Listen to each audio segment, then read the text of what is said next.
Welcome to Flippin and Mashing, a pinball podcast about pinball things.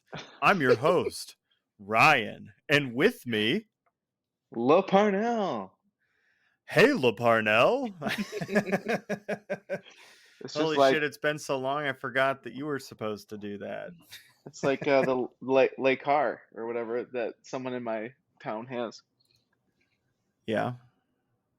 Yeah. Oh man, I was peeking the fuck out of that intro. You were loud, my friend. Yeah, okay, so we're going to do a couple things here. We're going to All right. Welcome, Ryan. We have been busy bees that we haven't been able to make a podcast. Yes, You're we busy have touching your been. mic, aren't you? I am. I'm trying to make it not do the thing. Let's see. What's this? What do I have here? What is that, Parnell? What do you have over there? I have a White Claw mango. Oh man, there ain't no laws when you're drinking them claws. Hot diggity schwiggity Mm-mm. damn. No, I later on in the episode I have some updates, but this goes back to my Call of Duty drinking. So, Okay. All right. All you right. got anything tonight? You got some sparkling water? I am officially out. Listeners, I know it's going to be heartbreaking for you to hear this. I am out of my Lagunitas. And I am not feeling refreshed tonight. I'm just drinking normal bullshit water from our fridge. Do you work tomorrow? Or did you take I time off? do. Okay, so Yeah. did you have today off? I did. Yeah. All No. right. So that was nice. What Yep. is? No. So we Why? both are drinking water. I mean, Mm-hmm. technically, We technically, are. yeah. Yep. What's new? Oh God, yours is gonna be so long. Stuff. Let's start off with what's new with you. I think that's probably the quicker one to get through. What?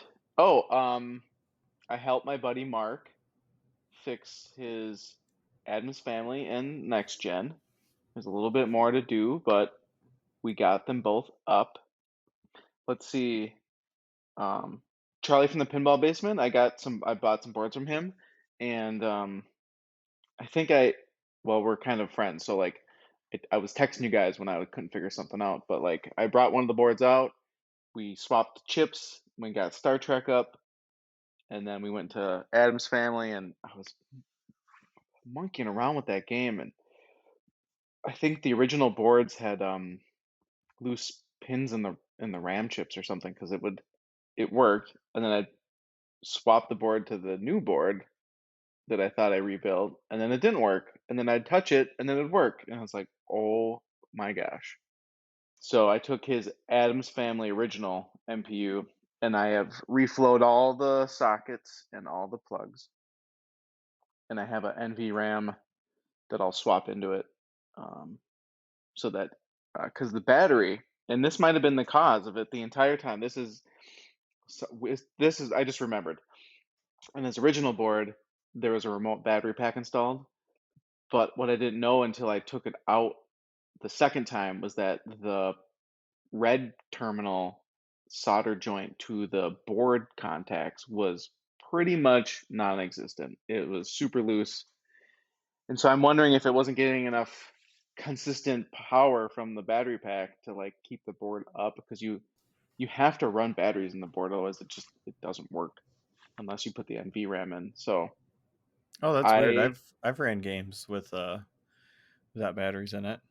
really, like, every time I Yeah. try to boot up, it like kind of boots up as like an error code. Oh, I have not had that issue. However, uh, you know, Were they could have been. WPC games or just Yeah. random? Oh, weird. No. Yeah, I have no idea. So, but if it's bouncing in and out, maybe that causes it. Maybe it's a mix of a couple things. But I'm gonna Potentially. Yeah. get this board and VRAM replaced, and I'll bring this back, and I'll take the Star Trek board out of Adam's Family and reflow the sockets and the pins, the connector pins, so that, because I Mm. did find a bunch on the Adams Family that they looked like cold solder joints. So and Don't the let that board shit happen, man. no, and it looks like the board was worked on a little bit before, but those cold solder joints, they're not nice. Um, like, what else? Swapped around some P3 games a couple times. I don't know, man, it's been so long. Otherwise, it's just video games. I got Cruise and Blast, which I wanna talk about later, which I think is one of the most amazing arcade racers recently that everybody should purchase. It's actually like 40 bucks, so it's pretty cheap. So it's a blast. But It is a yes, it is a major blast. I freaking love it. And then somehow I got tacked into Call of Duty Modern Warfare Remastered for Xbox. So I've been playing that. Uh, and then we'll talk like about that later. online or Oh yeah. just Oh yeah, no. okay. No, we'll talk about that later. Otherwise I have a boring life and nothing's changed besides going to your wedding. Wow, fucking spoilers. Jesus Oh, Christ. cut that out, Zach. I've done Zach, leave it nothing. in. I've Yep. done Leave nothing. leave it in.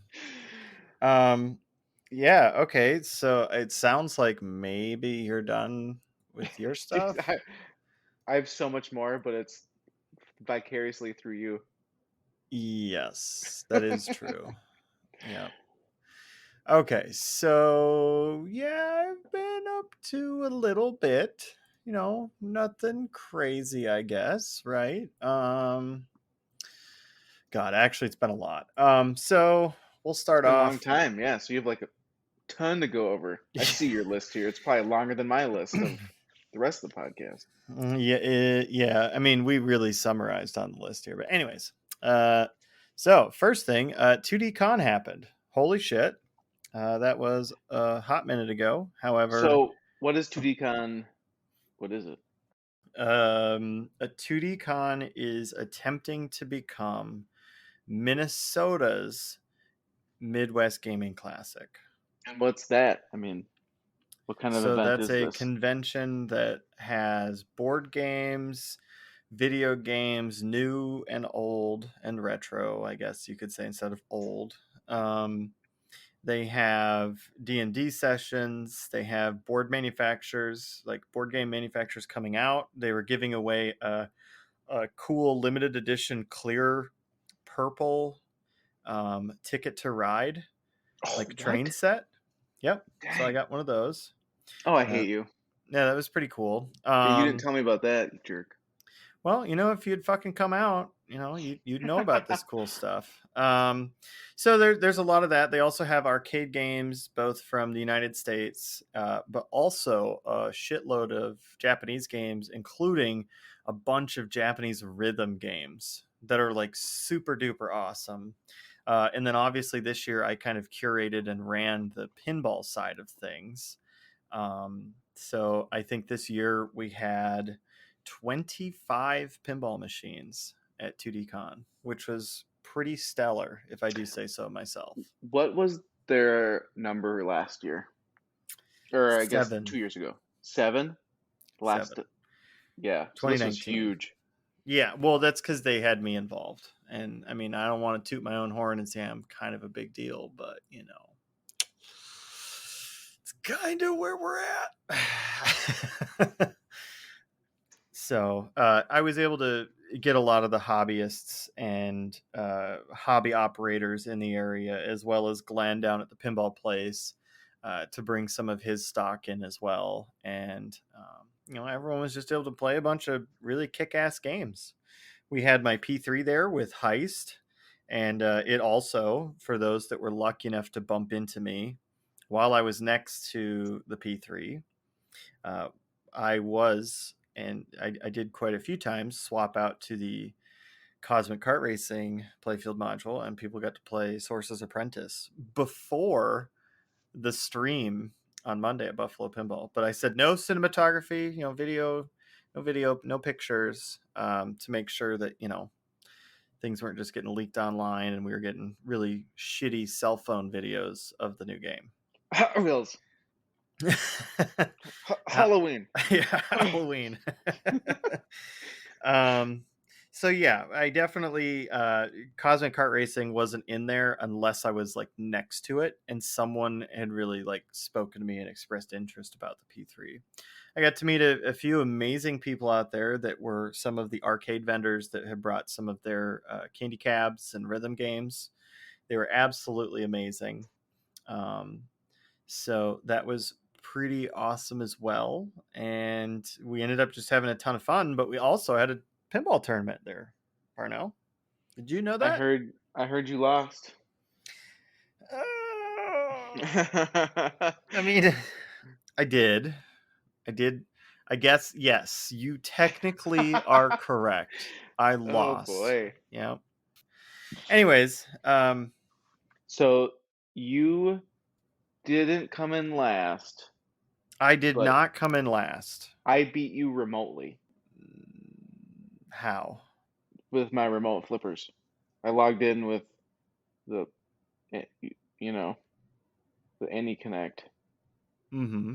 I VPN'd into the games and then I just flipped Nope. with No, my that Bluetooth. did not happen.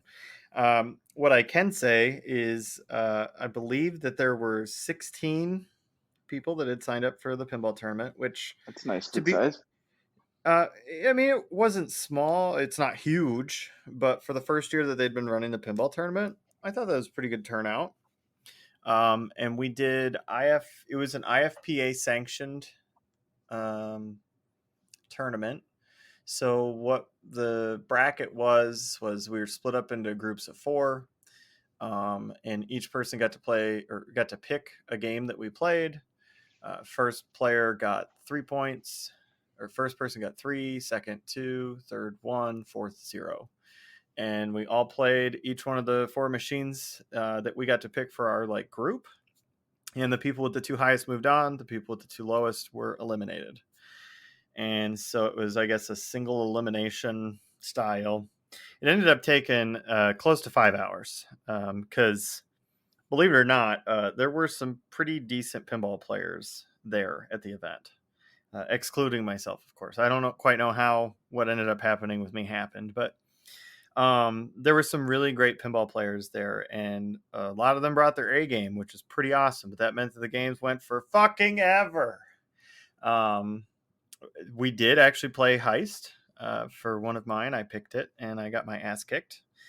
So thanks, Steve, if you're listening, or Steven. Actually, I hope I mispronounced it the first time because Heist let me down, man. It kicked my ass. Um, You but lost on the heist. I got third, so I got one Huh, measly point. it's your game. I know. I'm telling you, there were some good people there. But they've never Um, played it. yeah, you know what? And I guess that's a credit to Multimorphics P3. It did exactly what it needed to do to tell them what to do, and they just fucking picked it up and ran with it, man. But Like the flippers are different. So you apparently should have. fucking not, because I got my ass whooped by someone that it's had never played it. Like this was literally I forced them to play it, and by the end of the game, two of the four people in the group that I was in had not played Heist. And honestly, by the end of the game, they both were like, I actually really like this game. Like this was a ton of fun. Like I don't know why I didn't walk over here and play it sooner, but they both like without me asking, just them talking amongst themselves, uh, were both saying that they really, really, really liked the game. And then I ended up catching them throughout the rest of the weekend playing it. But, anyways, I actually made it all the way to second place. Dude, that's good. Good job. And it wasn't just a normal second place. Oh, no. What are you It talking was about? a tiebreaker second place. Oh, you dirty dog. I know. I know. And the gentleman that I was facing in the sudden death finals for first place. Uh, he's a fucking good pinball player. Like, I think in the state of Minnesota, he's probably top five. So Wait, for so me to, Jerry flew up? I said in Minnesota. Remember, he stopped by a couple weeks ago when we interviewed him, but yeah, he wasn't up here for 2DCon, unfortunately. But yeah, Ben, and I'll just use his first name so that way not everyone's looking for him. But Ben was who I was faced against, and yeah, I nearly beat him. It really came down to just. I'll be honest with you. I don't fucking know how to play Guns N' Roses Standard Edition or Was that Guns I N' was gonna Roses ask, that was that the well. last game you guys played Yeah, on? and neither of us knew it, and we kind of Oh, talked that's fun about though. it. And he was like, you know what? He's like, rather than us picking a game that we know a bunch of stuff about, he's like, what do you think about us picking a game that neither of us know anything about? And I think, it speaks a lot to Ben and his sportsmanship for him instead of to just take a pick since he, I think, won the coin toss. He honestly was like, well, what do you think we should do? So that was really awesome that we kind of, even if it wasn't IFPA, official rules or whatever, we discussed it. And that was really awesome that he was like, what do you say we just fucking cast it to the wolves? And I'll be honest with you, I had a really nice score if I had been able to figure out how to cash out the song that I was in. I think I would have beat him, but neither of us, because he was literally watching me the entire time, neither of us could figure out what I was supposed to do. I wasn't talking to him, but I was playing, and he's like, honestly, man, he's like, there were so many lights just changing colors and doing stupid bullshit. He's like, I didn't even know what you were supposed to be shooting for. So I don't know what I didn't do, but that's what caused me to lose, and that's all right. Um, but at the end of the day, I was able to go toe to toe with Ben, and until we played a machine that I had no idea how to play reliably, uh, I totally kept up with them. So congratulations to Ben, who won first, and I took home a measly second. First place loser. But it was a ton of fun. So what'd you get for winning second? I got a translate of my choice. So I got a Teenage Mutant Ninja Turtles. Holy shit, that reminds me of another thing we got to talk about. I got a Teenage Mutant Ninja Turtle Pro translate from Stern. Thank you, Stern. Uh, and then I got a Stern shirt, a Pinball Basement board pack that came with a Fliptronics board, a sound board, an MPU, and I think that might be it. Or if there's one more, I'm drawing a blank on what it was. And then Ben for first place got everything else I listed minus the boards. Instead, he got a driver board. We kind of split that up because he's like, I don't need the rest of the stuff. And I'm like, okay. Um, and I think we also got some other swag from Project Pinball. Like we got a Project Pinball shirt. I think we each got a Project Pinball hoodie. So I mean, really, the prizes between the two were pretty even.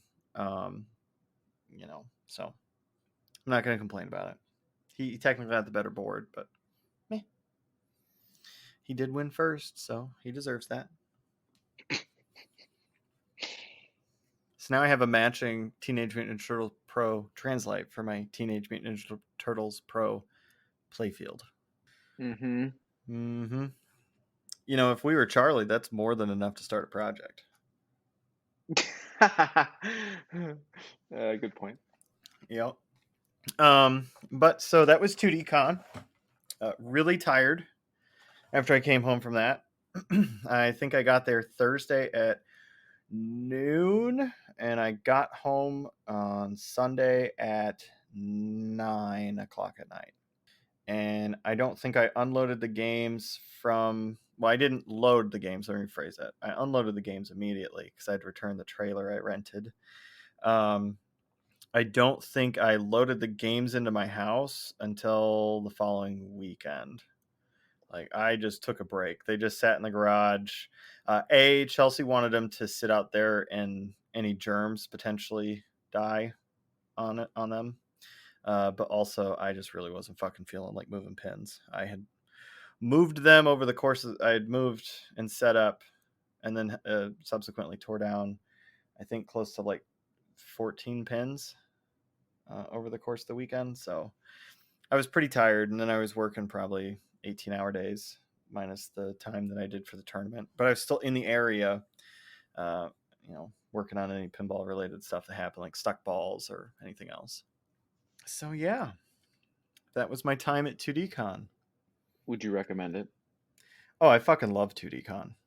Honestly, I like 2D Con more than I do Midwest Gaming Classic. And Why? a couple reasons. One, it doesn't shut down at 9 fucking o'clock at night. It's open until 3 a.m. The arcade area is open. The board game area is open, I think 24/7, because they actually have some D&D campaigns. It's like a 2 day, almost nonstop thing that you can sign up for. And then they have like small D&Ds that are ran over the course of like maybe just a day.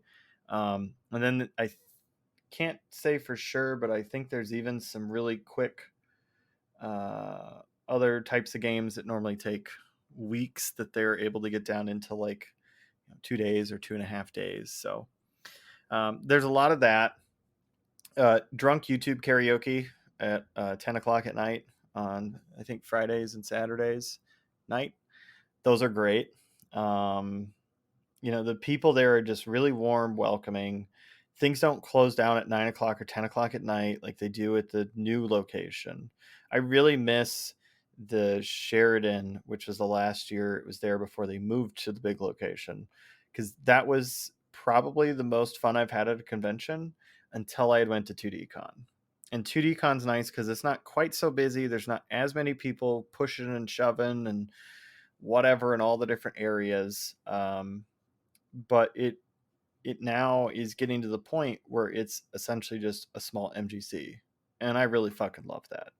I can go there, I can play pinball all weekend on free play, I can play arcade games, rhythm games, Japanese, candy cabs. I mean, you name it, they have it there. Like I said, they have board games, retro games, they have speedrunners running literally 24/7 from when the doors open, I think at like 2 o'clock, until literally I think 5 o'clock that Sunday. Like they have games set up throughout that entire time that they're speed running. And then there's also, I guess, like 30 other tournaments that are going on for arcade games, retro games, current gen games, PC games, League of Legends and Call of Duties and any and everything in between that stuff. So yeah, no, it's a ton of fun, and the people that run it, I'm very close friends with, and they're some of the most amazing people that I know. Outside of like the very very very exclusive friends that I have, they're seriously go above and beyond all the time. So they are very much some of the nicest people I know, and I know the amount of work that they put into running 2D Con, and it's a fucking shitload. So It is a ton of work to put the show on, so glad it went well. yeah, they had 2,500 people, Good. 2,500 guests attended this year, which I was think you said almost, that I was think, up from last year. yeah, it's Last year. almost 1,000 up from where they're at in 2019. So no, it's good shit. You didn't come though. No, we had some COVID fears with the kids and daycare, and it was kind of a unfortunate mess. And It I want to is. It say like is. they either got sick or there something happened that weekend where it was like it was a They got sick disaster here. after, and then I just kind of thought it was funny because then they still got sick anyways. And I was just like, well, there we go. It it's been a it's like Yeah, you've had some crazy time because I did crap. 2D Con and I was exhausted, and then your kids got super sick, and then you were super exhausted because your kids had been sick for like a week and you'd been going to like the doctor and shit. And then when we finally were like, all right, I think we're ready to do this, I'm like, oh wait, by the way, I'm getting married this coming weekend. I'm really fucking busy. So listeners, I'm very sorry we weren't able to come out with the podcast, but it has just been like the craziest, 3 weeks Three or of four, 20, man. Yeah. well, whatever. It's been the craziest fucking couple weeks of my life. I can firmly say that, between helping orchestrate the 2D Con stuff, and then my wedding and the party that we had, following up to the wedding. It's been nuts, and I know you've been busy as well, Parnell. Yeah. Two little kids, man, they don't let you do much for escaping because every time you have a plan, something happens. Like sick or daycare shuts down or the dog's nail splits and oh my goodness. Yep. But you have way more news, man. I swear this whole episode's just going to be you. And we're going to have to make another episode for all the real stuff. So what I'm. else happened? Because more stuff has happened. Ugh. I leaked it and then you hinted. Yeah. Okay. So I got married. This one will be pretty quick, and we're gonna circle back to this because what I'm really excited for the meat and potatoes here after everything else that you probably all will consider meat and potatoes is we're going to get to talk about my wedding that happened at Tilt, but more specifically, all the games Parnell got to play leaving his house, which is a really big deal for him. Oh my god. Um, so we had it happen at our wedding was at Tilt on Sunday. So what today is Monday. So that happened yesterday. Um, and Tilt's games, they were all set to free play for our wedding, like the time that we had set up for our wedding, and it was a shitload of fun. But they had all the games, so we have quite a few reviews and discussions to talk about tonight about some of the games that Parnell had not gotten to play yet. So that's exciting. So that's my wedding kind of knocked out for now. We'll circle back to that at the end. The next thing, okay, so we're gonna do this, listeners. I have a confession to make. Well, many confessions actually. I guess this one will be the first of many. Uh, Teenage Mutant Ninja Turtles is no longer with us. Ryan, what have you done? I know. I know. A lot of people. I know Parnell's not actually. He's feigning surprise. He actually knew that this had happened. I don't know how big of a fan I was of Turtles. I did not dislike it. I don't know if I loved it. It was just like it was all right. So Turtles went for a specific reason, and the reason is this. Um, when I was at 2DCon playing in the tournament, I got to play Teenage Mutant Ninja Turtles. We actually played it twice. That was a game that was picked twice between the 4 different brackets I played in, and I stomped on Turtles. Mainly because I know all the rules and I know the ins and outs, and I've played the game a shit ton at my house. So like, I knew what I needed to do to blow it up, and I blew it up. But with that being said, what I can tell you is that I didn't have as much fun playing it, even in the same amount as when I immediately, almost both times, had to go back to back from Turtles to Avengers. I legitimately could not get over how much fun I had playing Avengers. Hmm. And I know that Parnell knows this because I called him, I think, immediately after the turn, like the 2D con had ended. And I was like, dude. Like, I cannot get out of my head how much I loved playing Avengers over Turtles. And I think that was the moment when I knew, like, all right, it's not half shell time anymore. Turtles is going to go on to a new pasture. We kind of knew through whispers that this new Stern Insider something was coming, and some amount of it was going to be tied to like online, which is great, but that also means that Stern gets to inspect all the code that you're putting onto the machine. And so for me, it was like, yep, I think this is the time. Like, it's time to dump Turtles, even though it had the amazing code, because at the end of the day, that Turtles game without the Delt soundtrack and that fan code, it was half the game that it shipped with. And Parnell got to play both. And I think even you were like, this isn't even the same game between the two of them. And that's what a lot of my friends had said too. So Turtles is sold, or was sold, to a gentleman out in Fargo, North Dakota. And I hope he's absolutely loving it. From what I've heard, he is just so tickled pink with it. So I wish him the best. I did keep the playfield though, and I went to go get an Avengers, but I heard whispers, of a new game coming. And again, we're a little late here due to the wedding and everything. But I held on to my money and I bought a Godzilla. Dang it. It is announced. Yep. Yep, You did it. it is Um, announced. I kind of don't mind. I have to finish watching the stream, but like the thing I hate is the way that Stearns raised the price. Oh, I and mean, their it's not all fucking sunshine and roses over here. I'm and not their fucking tickled quality. pink. But you did Right. it. You did it. I did. It's on you. So if it shifts with crappy stuff, I'm just gonna laugh at you. We can both laugh because that's all we can do because Stern isn't going to fix it. But you didn't have to buy it. Yeah. So Anyway, I hope it works out good. Um, I've heard some good stuff. So we'll see. uh, we will see. I could have gotten Avengers, but I don't love the theme of Avengers. I love how it shoots, but the call outs, the music, it sucks. Like they're totally forgettable in the grand scheme of things.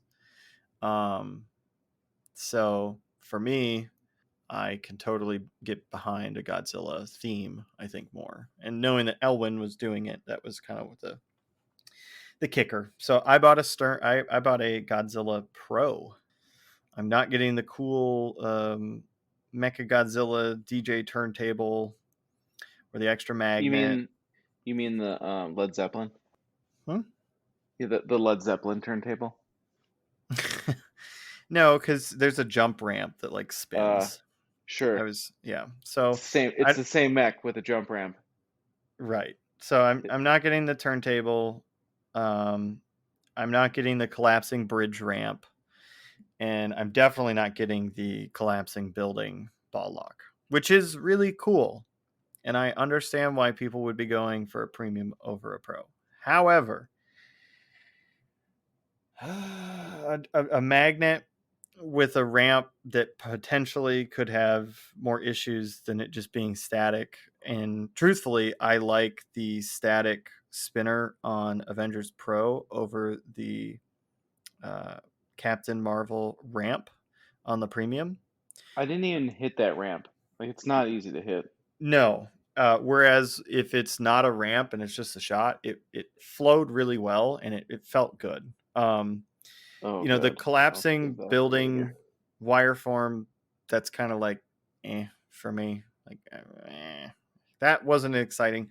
The building that can divert balls based on like how high up or down it is and it crashing down and locking the ball, that is seriously really awesome. You Yes, I can't am up. comment too much until you play it though, too. No, but I'm giving you my initial thoughts. Oh yeah, because like something stupid could be really fun in person. Right. I guess my thought process is it's just a physical ball lock at the end of the day. That's all it really does. And then it wiggles around and moves up and down. Similarly to Jurassic Park's T Rex. For me, if I had to pick a Jurassic Park, I would get a Pro. I think that T Rex gets in the way and it doesn't consistently work in a way that made me be like, well, if I don't have a premium, it's just not in the same fucking game. I know that there's more in Jurassic Park, but I was just talking about that mech because that's what the building kind of reminds me of, but not at all because the T Rex doesn't lock a ball. Um, but to me, it just seemed like it might slow the game down more than help it. And the $2,000 difference, nearly $9,000 for a premium now, I was it gonna was say just there's more than it was two too because much. now it's like three because it's like the 1,000 increase plus the 2,000 on top of a pro. It's just like the money's stupid. Yeah, I couldn't justify it. I just could not justify it. And Tilt will get an LE, so you can always go play the premium LE one. Right. But I think, having talked to a few operators, they said that they all thought that the Pro was the one to get, less shit to break, but the gameplay itself is not wholly going to be changed. The only difference is the game might flow a little bit faster. And I'm cool with that. I know I won't get all the toys. That's all right. If I want a game that has all the innovation and toys, man, it's sitting just a couple pins down. That's the P3. What, Ghostbusters? Oh, P3. Yeah. Like, Ghostbusters? Flipper Gap? yeah, that was innovative. I love the stupid rumors people make up about Ghostbusters being vaulted, and then they're gonna fix the Flipper Gap. I'm just like, you guys stupid? It's not gonna happen. They're stupid. It's Yeah, just like the totally. it's just like the Ghostbusters LE that was at Tilt that has carrot flippers on it, and I just die a little bit on the inside. That's so dumb. At any Anyways, rate, so yes, Godzilla Pro, it's ordered.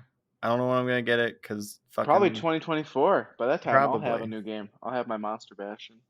Yeah, well, we got to talk about that too. And then I guess the last thing before I'm done with like most of my actual updates, I picked up a new game. You cannot leave partial deals alone, can you? Like, you see this little glimmer, this little shiny object somewhere in the sand, and you have to go investigate and take it home, don't you? What do you mean? Are you talking about what my next announcement is? Yes. You're like, it's a deal, right? Like, well, I mean, it's an okay deal. Well, I've got to get it. Okay. I've spoken to a few other people, and I know you don't think it's a deal, but with the current forecast of pinball, it was a great fucking deal. But I drove out more or less sight unseen because the guy was an older guy and he really wasn't good at his cell phone. Uh, The flip phone. He had a razor, the original yeah, he had like Motorola a razor. he had like a really really really old iPhone, and it was struggling to run the PayPal app. So in either case, I ended up picking up a No Fear again. Play better. I forgot what the skull says. He says a lot of funny stuff. He does, yeah. So I'm excited. It's fucking filthy. Uh, It probably was a route game. Went to his no, house, never got cleaned. no. So it's kind of good news, bad news there. We talked. It It was probably on route at some point. it was on route uh 10 years ago before uh actually Pinball Warehouse got it. Oh, that's right. And That's Pinball what. Warehouse fixed it up and they sold it to him. And then it sat in his house for like 10 or 15 years. I can't remember. I'm going to say 10 years, but I think it actually was like it's been in his house for like 15 years. Um, the playfield is actually like it's probably The one of the playfields back cleanest No then were, Fears that I've seen. yeah. I mean, I Because haven't like seen it. You sent me some pictures, but like yeah, the playfields back then held up pretty good. it's filthy, but there's like next to no chewed Wh- up shooter What about the laneware. scoop in the front middle where the scoop is? Or like, can you It's not see it? it's perfect. Wow. Yeah, no, this seriously like it wouldn't boot. So I had to fix that, and that What are you talking was about? so I'm not quite sure. I just shotgunned it, but I had the driver and MPU were replaced, and then magically the game stopped shitting on itself constantly. It had many other issues, but those are like the big ones. Because if I disconnected the Fliptronic board, the game would boot just fine immediately, like and act as it should. The flippers didn't work, but everything else worked. But then the moment I plugged the Fliptronics board in, the game would not start or start up and get partway through the boot sequence or through the boot sequence and then power down and reboot. It's I probably your also, batteries. no, I also swapped out a Fliptronics board because I have one. And that did not fix the issue. So it was the MPU or the driver or a combination of both, probably more likely. But now the game boots and it's got a few micro switches that I'm just going to shotgun replace, two of them because they just aren't working. A couple of plastics that I already have ordered that needed to be replaced. The cave and the slings are the only plastics on the game that I had to order, and luckily Marco had those in stock. Um, but everything else is just really, really filthy. Like this game is super dirty, but not in like a. It's been played a lot in like a Well, it had to get played a lot to get dirty. No, it feels like they just took the glass off and then just let it sit for like 10 years and just have like dust, like normal dust, just on top of everything. Like it's just really dusty. It's not like the silicone dust stuff from like coils and stuff firing. Like it's not that black stuff. It's like normal like Oh, dust. And it's just like weird. caked on. It's the damnedest thing. I don't know what he was doing with it, but Hey, well, something. this is right up your alley because you love just cleaning games. Right. So I also got to fix the. If you're standing at the front of it, the right side, it has started separating at one of the planks. The side art's kind of like off, maybe a 16th of an inch. It's like pulling off. So I got to go back with some wood glue and hit that with some clamps, but give it the clamps. But other than that, the game is in like really good condition. I would say like the cabinet's probably like a 7 out of 10, just because of that front area, and then there's a little bit of like bubbles on the back of the back box. But then like all the side art and everything, I mean the side art's faded, but there's no big gashes or gouges or shit just taken out, chunks missing of the art or the cabinet. So I don't know, a little bit of TLC. I think we can get it to like a 8.5, something like that. I have um, plans for this, so for what? we'll talk off. We'll for no fear. We'll talk off air. Oh, okay. So yeah, I'm excited to get No Fear. I've got the parts ordered. They should be here by the end of the week. So, Hey, maybe that'll be um, CGC's next remake. yeah, well, we already know what CGC's next remake is because we saw the PowerPoint. No, but this will be the next one. I don't think they'll be doing No Fear. Oh I God. don't know if I'm going to keep it long term. I'm wanting Hey, to, you stop but talking like that, Mr. Man. We have plans. I'm not. You know, You I guess shut we'll that see what down right now. happens. All right. Shut Well, it down. we'll talk offline. So I guess that's really like the end of my big stuff. I mean, I got married, 2D Con, I got second place in tournament. No Fear was picked up. Teenage Mutant Turtles sold. I got Godzilla. Uh, yeah, I think that about sums it up. Do you see this next thing on the show notes? Yes.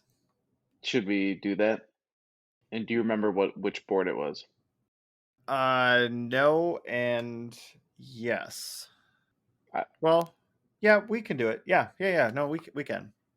Excuse which me. do Yes. you remember which board it is? Yeah, it's a WPC 89 MPU. Okay. All right. Do you want to do it? This is my drum roll. I don't know if you can hear it. Oh my gosh. So do you remember when we did the pinball basement? What do you call it? It'd be like a raffle slash contest No, thing. it's just a giveaway. It wasn't a Oh, raffle. giveaway. Yeah, no, raffles are bad. So Shh. we had two people write in. We had Steven and Steven. We did. The random number generator, which produced between 1 and 2. I thought you were just gonna flip a coin Oh. live on air. Do you, do I have a coin? I took one out of You the. can literally go to Google and say flip a coin. Oh no. Dude, I have a coin because I was fixing my dryer and like 8 billion coins were in the bottom. I don't know how they got there. Like out of the Okay. drum. But I found a Okay. bunch of them under the unit. So here we go. I got a quarter. I got heads and tails is So Silver's heads and Haberman is tails. okay. It looks like an arch from Utah or something. Okay. What'd you say again? So Silver's heads and Haberman is tails. Alrighty. You ready? Yep, flip it. Oh my god, this is my thumb that's broken. Heads. Oh, Steven Silver! And the quarter silver. Crowd's going wild. So we will hit up Pinball Basement and we'll get that set up And sent and out to you. sent out. Oh, we'll have to get your address. We'll have to email you back on the emails. Yep. There we go. Write that in my show notes. More giveaways coming soon, by the way. It's not You the talked last to him? one. Yes. Sweet. Yep. So more incoming. All right. So write in. Or Hope it don't. doesn't take us that long next time. You know, if you don't want a I should have free wrote in. I should MPU, have wrote into myself. you Should should have wrote have. in as my wife. Like, Yep. hey, I love WPC games. I Yeah. want to Well, know fear. yeah, I'm sure you do. Yeah. See, you give me shit about not being able to leave a shiny object that I find in the sand alone, and then you're the one that already has plans for it. Uh-huh. Yeah. I I'm got just trying plans. to get it up and working and flipping and like clean and shopped out. Yeah, you're just trying to get rid of it. And you're over here like scheming. You're a Yeah, schemer. correct. I Yeah. have schemes. I have Mm-hmm. plan wise. That's how far back they are. Perfect. All right. And then, all right, Parnell.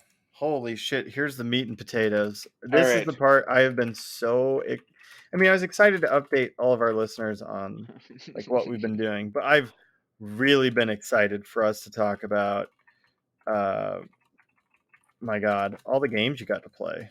Okay, so I'm going to make a blanket statement of this has to preface every game review that I have. At Tilt, you can't hear anything. There's multiple games on next to each other. Then they play music, and then everybody else is playing other games next to you or near you, so you And cannot hear it. talking and Yeah. eating and drinking and laughing and having a good time. So the audio is just pretend it's just bad. You can't. And I almost think it's worse than not hearing it. Like if the game was dead silent.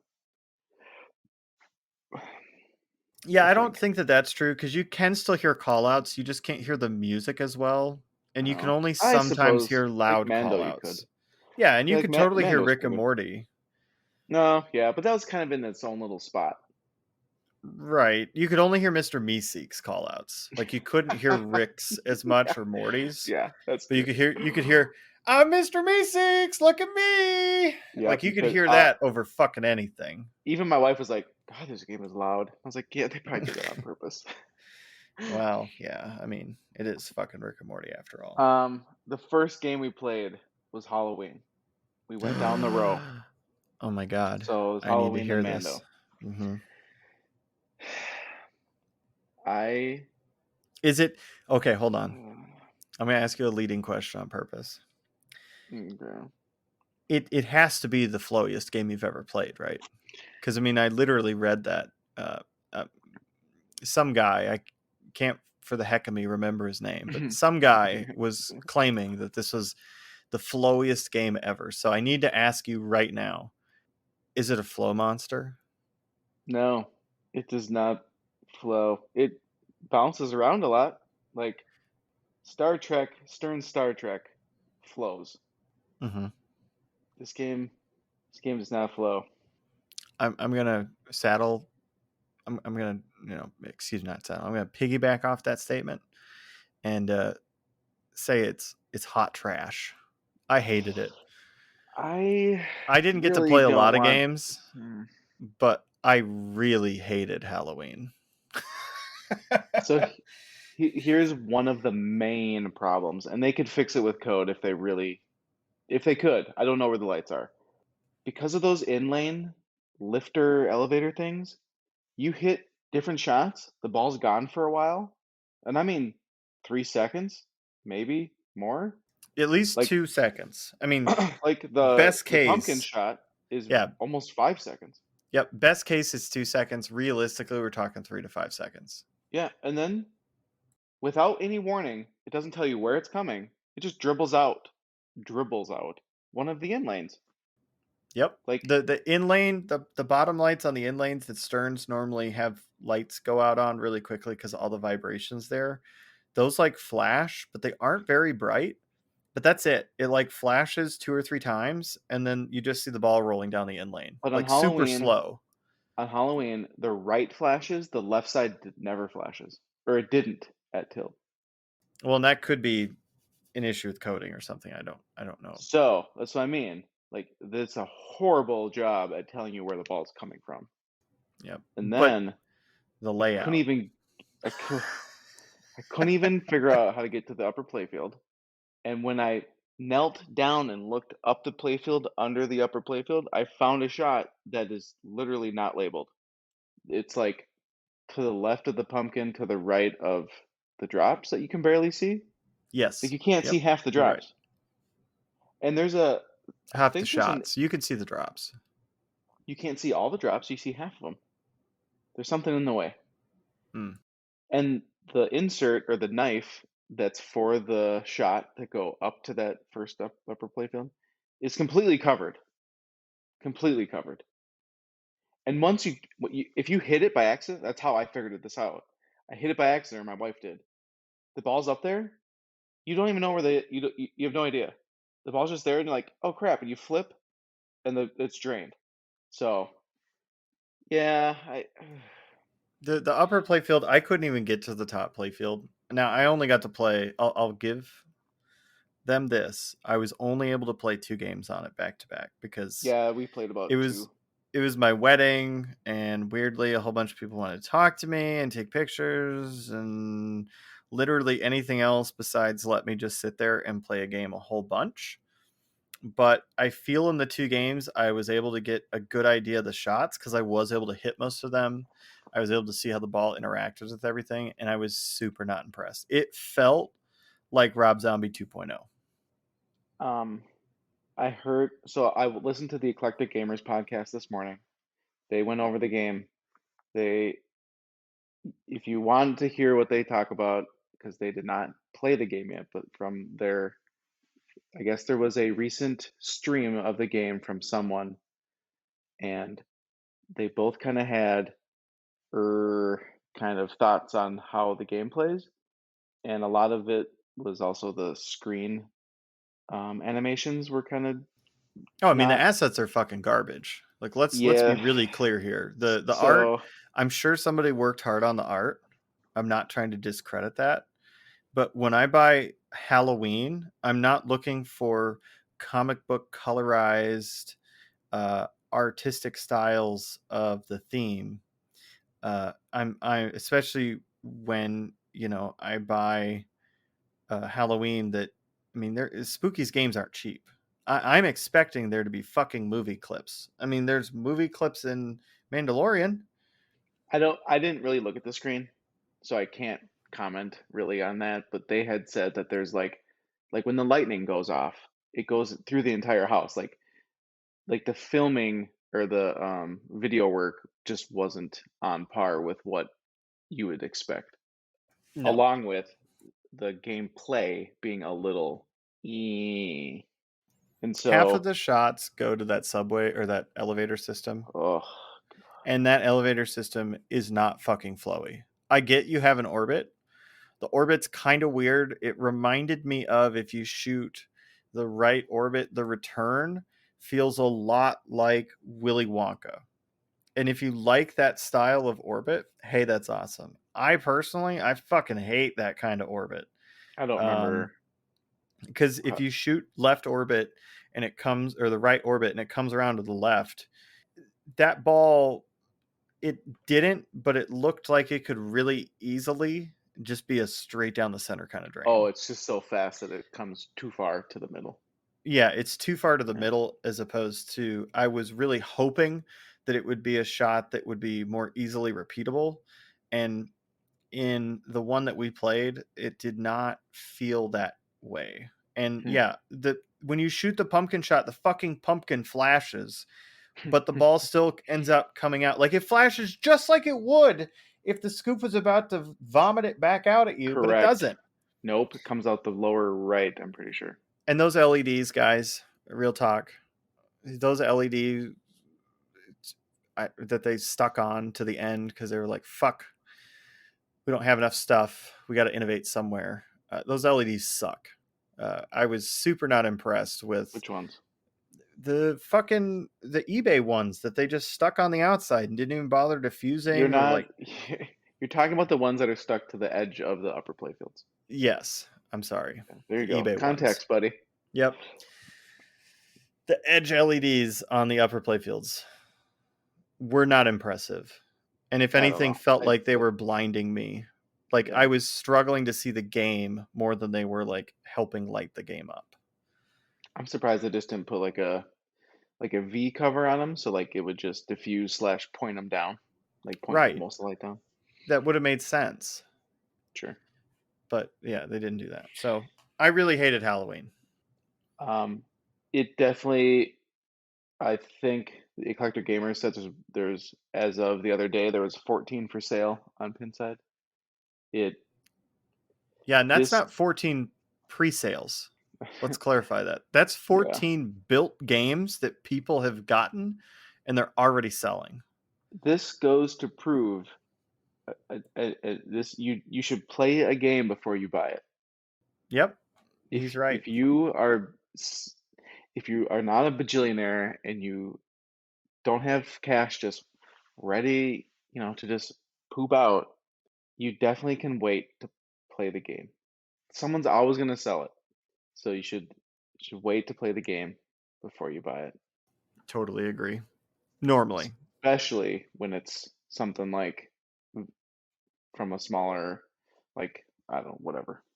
If it's But from a designer or manufacturer that you don't have a lot of experience with. oh, sure, like if it was a Keith Allen game, Yeah, I if you think played his Keith isn't other going to ship a other shitty two. game. Like I really don't No, but like you believe. you have an idea of his layouts. Like you have an Right. idea of what his flow is. But like if it's from a designer you haven't heard of before, like whatever. Brian Eddy's Stranger Things, his first time back. It's like if you're Yeah, not used to his yeah. old games, you might want to play it first. Right. Yep, and I'll totally agree with that. I think that there's some designers out there that at the bare minimum the game is going to shoot and overall feel pretty good. This is not one of those games. This is not one of those designers to me personally. Okay, moving on because Yep. we don't need to beat horses. Dude, Yeah. I didn't play Avengers, so I can't talk about that much. Um, I did play Mandalorian though. That going down the line. Did you play Mandalorian? I got one ball on it. What is that? Yesterday or like your entire life? Have you played it Yesterday before? and my entire life. Okay, so I don't dislike Mandalorian. A lot of the one shot that I freaking didn't like, but felt so good when you hit it was the shot to the upper playfield that is hidden really hard behind that upper flipper to the right. Did you I didn't did you even see feel that shot? the same. Yes, I did. I didn't feel the same way about the game that you did. Really? My wife even liked it. Yeah. She just thought it was nice. Well, she really likes Monster Bash, so Get your trash out of here. Um, me personally, it's not my favorite game. It's not one that I'd be buying and bringing home. Yeah, I was wondering. So this leads back to a different conversation, but we had me and the bar owner have he has pre-ordered one, I guess, pre-ordered. He had ordered one for the bar that I helped route. And I pretty much told him about it and we talked and it was only doing it based on theme. It didn't matter how good the game shot. It was like Right. this game will probably do great on route because of the Of the theme. theme. And then when I just had found out, I just started talking to him, and he got pushed till early 2022. And then Oh, fuck Godzilla came me. out, and he can always back out of it. But like Godzilla came out, and he's like, "Well, should we switch?" I'm like, I mean, your high level players will want to play Godzilla instead, but will the general public want to play Godzilla versus Mando? And it's like, the That's a general hard, public will yeah, that's probably a know hard flip. Mandalorian. I mean, everyone knows of the old Godzillas in the rubber suits. Not, I, not But everybody, because like the no, I millennial people probably don't. yeah, they It's at a you'd college really have bar. to be under a rock, and I'm not arguing that you should get Godzilla and back out. I'm just saying I can see the theme not being as strong as Mandalorian's theme. I'm agreeing with you. I think you'd have to try pretty hard for people not to even know about the old Godzilla, but I will totally concede that fucking Star Wars as a theme is um, There's no way anyone on planet Earth doesn't know about Star Wars unless they literally live in a fucking cave. George Lucas made sure that long before Disney got their fucking talons into it, and then just pumped it even more. So I I, I think Mandalorian's probably the safer bet if you're going on theme alone. I'm wondering if I gotta look to see on a Pro. Does the Pro have the upper flipper? It has I- one upper flipper instead of two, and the playfield does not move. No, no, no, no. There's an upper flipper on the premium, isn't there? No, What am I? it's a four flipper game. It's not a five flipper. What game was I thinking about then? Was that? Did I have the wrong game then? What game had the upper flipper on the left side that you had to hit a? Was that? That's That was a Avengers. fucking Avengers. Yeah, and you did play Avengers because you played it Yeah, with me. I only played like one game, Yep. and that shot sucked. That what is that? It's the magnet lock where it goes up the building tower. Oh, see, I've gotten dialed in on that shot. I hated it the first few times, but Well, I'm pretty dialed yeah, in on it. I would assume it once you figure out where it is, but fuck, that And shot it sucked. feels good because like you see the ball go all the way up there and then the magnet catches it and throws it the rest of the way up. Like I really like that shot, but initially that was I thought at the time the weakest shot. The weakest shot moving forward, and I'll stop talking about this, is for sure Captain Marvel's ramp. Yeah, That fuck that ramp. that I like never hit it once. vertical, yeah. Anyways, back to Sorry, Mando. Mando. So it was a Mando LE. Yep. That shot to the upper playfield is still a very tight, super steep ramp. That shot was hard to really hit. Um, the cool thing was the shot to the right 180 ramp had a lifter inside of it, so it could like it would open and you would just zoom back out to the outer orbit back to you, and Mm-hmm. then sometimes it would enable and then it would go to the ramp. Right. Um, my wife, she enjoyed playing it. Think there's a lot of shots that if you just flail around, you hit. Um, It's a but safe fan oh, you layout. know what I didn't mind the layout or the gameplay, but what I did not like about Mando was the light show. Fuck that game. I had a multi-ball or a mode, and all of a sudden, lights go out. Balls are still moving. They're all coming at me. Lights are totally out, then they bright back up. It just blinds you. You can't see anything. And I don't even know. Did Dwight do this game? I'm pretty sure he did. Yes, Because Dwight did 100%. this, and you said Tim Tim did something similar on Black Knight. Yep, Black Knight when you shot the shield shot, which was the mystery, the whole fucking game would go dark. They eventually fixed it in code, but it took them like a fucking year to do it. Like it was a Um, long time. Not a fan. Uh, Absolutely inexcusable to have a blinding GI flash and flashers, and then go completely dark. Balls are still flying around, coming back at you. No ball save, and then they come like the lights come back. I was like, this sucks. It is that part was not enjoyable. I got a multi ball one or two times. I didn't get too deep in the code. I mean, I had no idea what to shoot for. My wife did start a mode, and that was really cool because I was like, oh wow, it felt like there's a ton of stuff to do. So that was neat.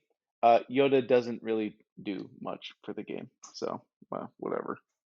But the upper playfield was neat when you got up there. Like that was kind of fun. I liked that. That was enjoyable. My It wife was super impressed with the way it moved. She at first she was like, "Oh, that's super cool," and then I'm like, "Yeah, this thing moves. Just wait." And then when I played, it like tilted back, and she thought that was pretty neat. yeah. I I think the layout itself was a really safe layout again. Um I don't feel Brian, maybe he was trying to get a better game underneath his belt, or let me rephrase that because there's a lot of Stranger Things fans now. I think he was trying to get a better launch game out before he starts to do more Creative stuff. creative, New creative. new creative stuff. So I think that he's definitely one to keep an eye on. I didn't love The Mandalorian. It seems that there's a lot of Mandalorian owners that are kind of dumping them right now. Now, it's hard to tell if that's to get the new Godzilla or if it's just the kind of the game's worn out its welcome. I don't know, but I wasn't blown away by it, but I didn't hate it. I haven't followed it enough to know if like what pro players think versus what route operators think. Like I have Oh, no I'm sure idea. route operators love it. Man, I I have no think just idea about how we anything should. on route is just Well, yeah, fucking we should killing it. ask some route people and see how their route's doing for it. Yeah. Stranger Things was the next game in the lineup, and that had a broken left flipper. So I got to play right flippered, and then I just shut it off because it sucked. Like not being able to shoot. I wanted to play it because I was excited to play the new code because I have not played it since launch at CES, and I hated it. Um, what was the Well, right next now game you down still the hate line? it. Then, huh? I said, now you still hate it. I think Revenge from Mars was the next game. Yeah. That somehow made a surprise appearance at Tilt. That was kind of Eh, interesting. I don't. I remember I liking it more than when I played it I yesterday. that game has a special place in my heart, but it's Mm. not the best game. And it really is shadowed in comparison to the game it was literally fucking next to, which The is again, Attack the from hard part though Mars. is we're also playing on heavily routed games. Right. Well, my So Revenge from Mars you liked. I never C- played your Revenge from Mars. I never even saw it. What? Yeah, you sold it before I was able to come to your house. Well, sucks for you. I liked my Uh, Revenge from Mars. I did no, not play Tilts. I played one when I was new to the hobby up in Duluth, and I loved it. And I played it episode one, and I thought it was enjoyable. But playing Episode that one one, was a dog stink. oh, I liked it. But this is nostalgia. This is what I remember. But playing Revenge from Mars, there, it just felt like, like for real chopping wood and like, ugh, I just want to get going. I don't know. It was Yeah. okay. I got my wife. We planned. The next game down was Attack from Mars, and I was really hoping that my wife would just love it. So that was like, oh, I have to sell something to get this game. And she was just whatever. But again, the audio you couldn't really hear, so maybe she didn't hear the callouts. But she was meh. She almost blew up the spaceship, so that was neat. Um, we skipped Medieval Madness because we have one, That makes sense. and then I'm only going down the line, but the last one of the last games we played before we left was Monster Bash Remake LE, and she actually played something else that she liked a lot, and then she played Monster Bash and said she likes this game the most, and she really liked Monster Bash.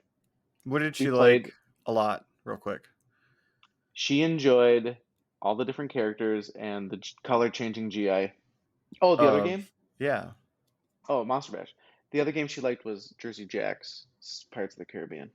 Okay, gotcha. Um, I really Uh, enjoyed Monster Bash as well, and I started looking to buy one. Ruh-roh.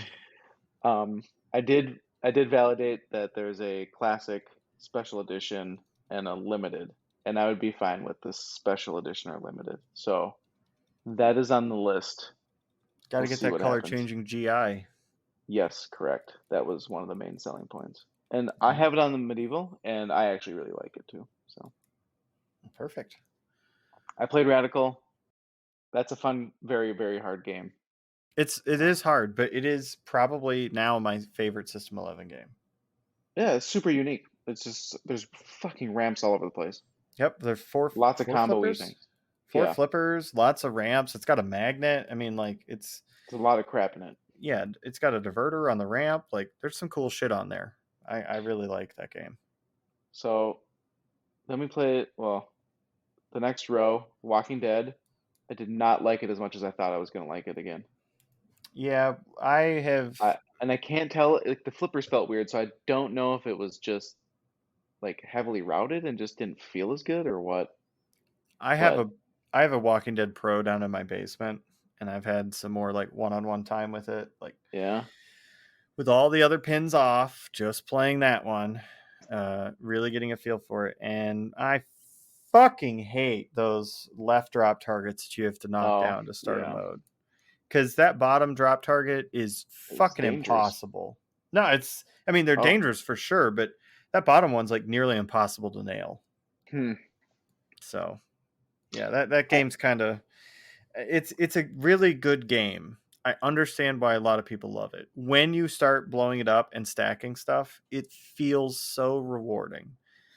But but what was yeah, I don't know what it was. I just, I don't know. I'm kind of turned off by it a little bit. What was the next Um, game? Was Twilight it Zone, Twilight Adam's Zone? Family. Yeah, Uh, Twilight Zone, so good. I like that game a lot. Um, my wife didn't mind it. We she didn't we love it skipped though. we skipped Adam's Family because my buddy has one, and then it was the heck was after Adams? Jurassic Jurassic Park. Park. Yep. Jurassic Park LE. Yeah, meh. I think we played it, and even there, is the auto launch couldn't make it up the 180 ramp. Like, whatever. Consistently. Yep. Ugh. And what was next? Big Lebowski. Oh, played one ball, game broke. Turn that Yeah. bitch off. Pretty disappointed because I have never played one, and even my wife was excited. She's like, "Well, I haven't really seen the entire movie at one time, but this is pretty cool." And the bowling alley in the lower playfield, yeah, nope. It's a fun game. It feels like a Williams game. Like it really does. I couldn't tell you, nor do Yeah. I want to I, talk about it because I don't care. Now that it's broken, put pain and suffering in my heart. well, then we got to play Avengers. And I don't. I maybe had one game on it with you because I think we started a game and then the pictures were happening, and so we had to stop playing it. Yeah. And so I didn't. I had the hard time with the left upper magnet ramp shot thing, Mm-hmm. and then the right marble ramp, obviously unhittable. Yep. And I did lock a ball twice into the Doctor Strange subway. And that's a cool Uh, thing, right? That's a cool toy. you can't see shit. Like you don't see the balls in the lock under the playfield unless you like stand up on your tippy toes and look down. Or I Yeah. couldn't. It's Like not ideal. uh, I never got multi-ball. Like nothing ever happened. They just game ended and they ejected. So I don't know. Couldn't give you a good idea. Um, the one thing is I started some modes where you could like fight between two people a bunch all over the Mm-hmm. place. I had no Yep. idea what was going on. So I Did don't know. Were you able to notice like some of the shots ended up going to like ramps or wire forms and stuff like that? I mean, No, did you? I have No. no idea. Okay. So All right. Well, I could see bad it being a job good there. game. I could see it being a whatever game. So Yeah. So then, instead of talking about all the games, what about? Because I mean, a lot of the games on the back row is like World Cup Soccer, broken. Ghostbusters, Don't care. Didn't play it. I have one. Deadpool. Oh, I had but the carrot flippers. So screw those. Yeah. But I didn't play it. Wonka. Deadpool did not like their game. You could not hit that ramp, the sword ramp shot. Yeah. What about But Wonka? nope, did not like that game. I hate Wonka. Like with a Dude, fiery burning passion. I enjoy Woz in a home environment. I do not enjoy Jersey Jack games. Mm-hmm. After playing GNR, Pirates, Wonka, Wizard of Oz, they did not have it dialed in. But I am not a fan of Jersey Jack games. And Pirates, definitely that and Monster Bash, like the flippers felt weaker after like what by 5 o'clock. Yeah. What did you think of the build quality of Pirates versus Guns N' Roses? Did you notice big differences there? Pirates felt better. Like Yep. I thought Pirates. I can see why people shit on it when it first came out because like I did not enjoy it. Like the shots and stuff were like meh, whatever. Stuff doesn't feel all that great on it. It's kind of very tight. It is very Um, tight because there's like a bajillion shots in it. yeah, and it was like meh. But then when we played it, probably 4 or 5 games on it easily, maybe 7. Mm-hmm.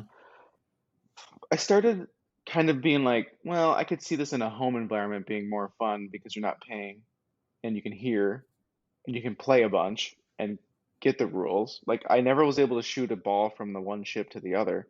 I had a blast in the upper playfield. I thought that was super fun. Oh yeah, the rocking ship over playfield. Um, so I could see Pirates being a good game. But Guns N' Roses, nope. Do not see how that could be fun. The shots are there's a very narrow playfield that's usable. Everything is super low, like way lower than the P3 pop-ups, the scoops, and you have no idea what's going on.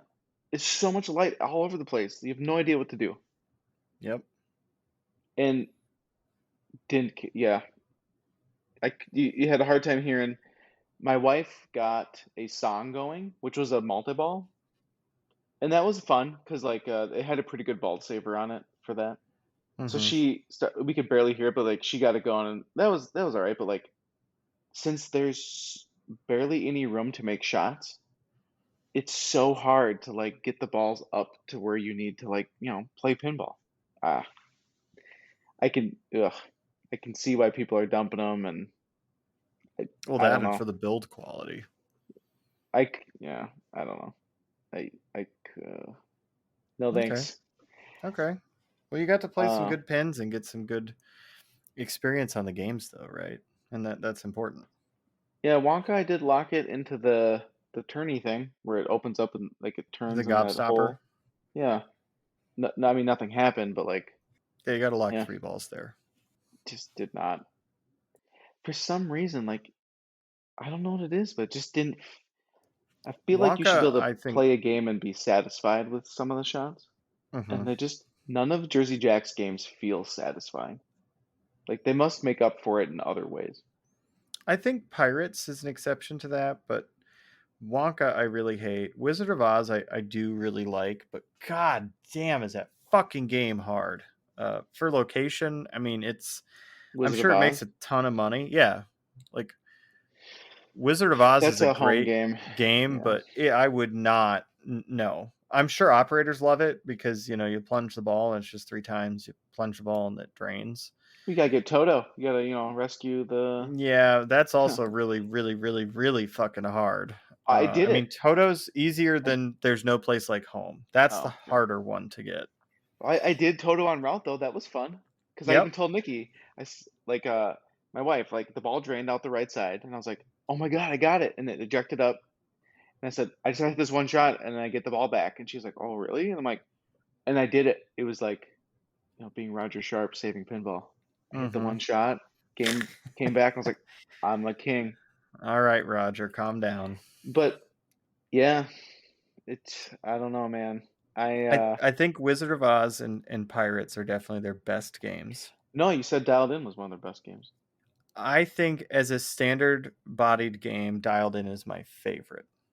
I have not played one. I played one at MGC when they launched it, but I haven't like played one. So I gotta go find one. Maybe go to Yeah, Essex Billiards.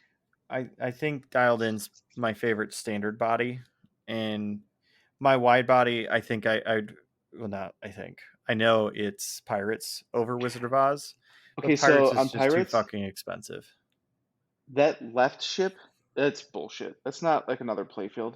Like when I remember when it got announced, it was like, there's two fucking upper playfields and there's two ships and they fight. No, they don't. You do okay. So That was a letdown. for the upper ship playfield, you have to. I don't remember. There's some amount of like lit shots that you have to shoot, and I think you have to hit the spinner a certain amount of time up there. But then there's like doors, almost like Wizard of Oz, like Dorothy's. It like opens up, and if you get the ball up there, then the ball gets launched into the little thing, and while the playfield is rocking back and forth, you hit the action button down at the bottom, and that's what will fire the ball from one side to the other into the ship. And if you shoot it right, then it counts as a hit. Um, and then I think you start a ship multi ball. I can't Yes, but the remember though. left Yeah, ship isn't like a playfield. It's just like a ship. correct. Yeah, Yes. they made it sound like it was like two ship playfields, and it was like, No, just the battling ship. Yeah, yeah, that, that that was sucked. shenanigans. It's And still then, cool to see, and it's fun to get. Like oh that's probably sure, one of my favorite things to I'm just do saying it was a is do letdown it. from what they when they initially launched it, and that's all I heard Mm. about. And then the chest shot, right, where there's like you hit it and it loops up onto the ramp. Yeah, it's a really small 180 ramp into Uh, the chest. one, very tight shot. Two, the flippers are getting all fucking overheated, and it would go up and come down, up and come down. I was like, God dang it. I think that part we can't hold as much. That's more on location. I'm sure those flippers need to be rebuilt Well, that's my badly. thing. The JZPs are just trash on route. Like what you can now know. I think maybe even Guns N' Roses proved it. Having a JGP on route is worthless. Like for the price you pay, what's the point? Yeah, I don't think that they'll make their money back as quickly as a Stern Pro will on route, Well, especially I don't even think after Stearns all the will either price hikes anymore. between I don't both of them. know. I think they 7 grand will. for a pro? It's ridiculous. Yeah, I think the Pro still can, and I think the standard JGP maybe, but you know the shitty part is I kind of blame JJP because once they were taking shit out and doing what Stern does, I think that signaled to Stern that they could jack their prices up because of all the issues that people have been having with JJP, and now Stern's still cheaper than Jersey Jack standard. And they can just claim that they have, they're cheaper, a little bit better playfield quality, arguably, because people have been Uh, having mad issues with yeah. those Guns N' Roses playfields. I'm hoping, and I've said it in the thread, that American Pinball, if they can keep their initial price of 65-ish, and they can come out with something, whatever. I mean, they're going to be the cheapest high quality game in town. I hate to break it to you, but that's not going to happen. I'm sure they're going to hike their price up because they also left. They're now utilizing new boards that they had to make in house, But the and I'm next game sure will have the there's, old boards. huh? The next couple games will have the old boards, the multimorphic boards. The So, P Rock board still okay. yep. Well, then they might be able to hold that price, but So, um, I mean, we'll I see. know manufacturing has gone up, but my gosh, if they could release, they said they're They going to have need two to games out stop. this year. Yeah, they need to stop dicking around and just sign that Sonic Spinball. Ryan, they need to He sign him. he talked a bunch of stuff, and like it sounds like no one signed him. So, well, we'll Yep. see. No. Well, they're stupid. Because I'd cancel my order right now and go get a fucking Sonic, straight up. As it sits, I don't even need fucking art on the playfield. So Hmm. American Pinball is leaving this serious moneymaker just sitting on the fucking table. I feel like it was soon. I think Texas is coming up, right? Or is that Expo? One of the two is coming up. I Must don't be know. Expo. Yeah. I think there's a show coming up, and I think somebody's going to be there. Also, Otherwise, CGC's Classic Edition used to be 65, so we'll see if they raise the price on their Cactus Canyon. I'm sure they will. I, however, um, so once my wife played Monster Bash and she was just in love with it, I was like, oh, maybe we should go get one. And then I was like, maybe we should just get all the remakes. They're just they're so fun. They're just fun. And Mm-hmm. I think they're fun because her and I played similar, where we just flip. We don't know what we're doing. We just flip around. And it's fun. That's That's probably why okay. they're so enjoyable. Yeah. Um, I did after you explained the game because me and you played Monster Bash, and you kind of like walked me through what you were doing and how you beat it or whatever you do to get the Mm-hmm. biggest To points. blow it up. Yeah. And I started doing that, and at one point I just wanted Dracula to come out to show her, and it took me about 5 games to do so. But I definitely could see it being if you were really good at pinball or you made the game super easy and you were able to slow it down and make your shots. I could definitely see it being a very quick, easy game. But that's not normally how I or we play. So then I was on like, oh, maybe I should just like borrow one, like at least one. Like, can I just get a month, like whatever, hundreds of whatever dollars, and just borrow one, right? Just lease it, because then maybe that'll just get it out of your system. Yeah. I hate to break it to you, but it's probably going to be about $400 to rent That's one. fine. I'm fine with that So, because that's cheaper than buying it for 10. well, true. Yeah. Yeah, You also have to find somebody willing to let you borrow it. sure. That's why I asked you if you that one person Yeah, had one. I'm still looking though. Maybe I'll post up, but yeah, I think it's fun. I don't. I talked about selling Tron, but then I played it to this morning, and I was like, ah, Monster Bash isn't as good as Tron. Straight up. Tron is not a really fun game. It's a serious game, but the Mm-hmm. sound callouts are so good, Mm-hmm. so good. Right. It's cool to have the mix of modes up too, but All right. Next question I have before we venture on to all the other discussions. Did you get to see the live stream? I started the live stream of you're talking about Godzilla. So Yep. Dead Flip did a stream the other Friday. I did not get Yep. to watch it then. I was shopping for pants for your wedding. Yeah. I went At- shopping Saturday night for my pants. and then I turned it on while I was cooking dinner, and so I Okay. watched 5 minutes, and so Oh. I haven't seen it. Like I didn't get to sit there and watch it, so I Hmm. still need to do that. Okay. But I heard a couple callouts, and it is very classic Godzilla. Yep. I'm pretty excited, but we'll wait to talk about it, I guess, next time when you Yeah, can find the I'll time to watch it watch the stream. probably tomorrow. Um, as a Godzilla fan, I don't. It's like most of my other things. I watched a bunch of the black and white Godzilla TV shows and the old stuff when I was in my teens, and it was like late night Friday or Saturday night on air, Rabbit Ear TV. I don't Mm-hmm. remember stuff. I just know that it was I liked it, but I don't like remember all the monsters and their names and all that stuff. So like that's the kind of person I am. So like I really like Godzilla. I'm just not like a hyper fan. Well, cool. Well, I guess we can talk about that more after you've watched the stream and checked Yeah, out some of the light shows and stuff. Because there's some pretty awesome light shows.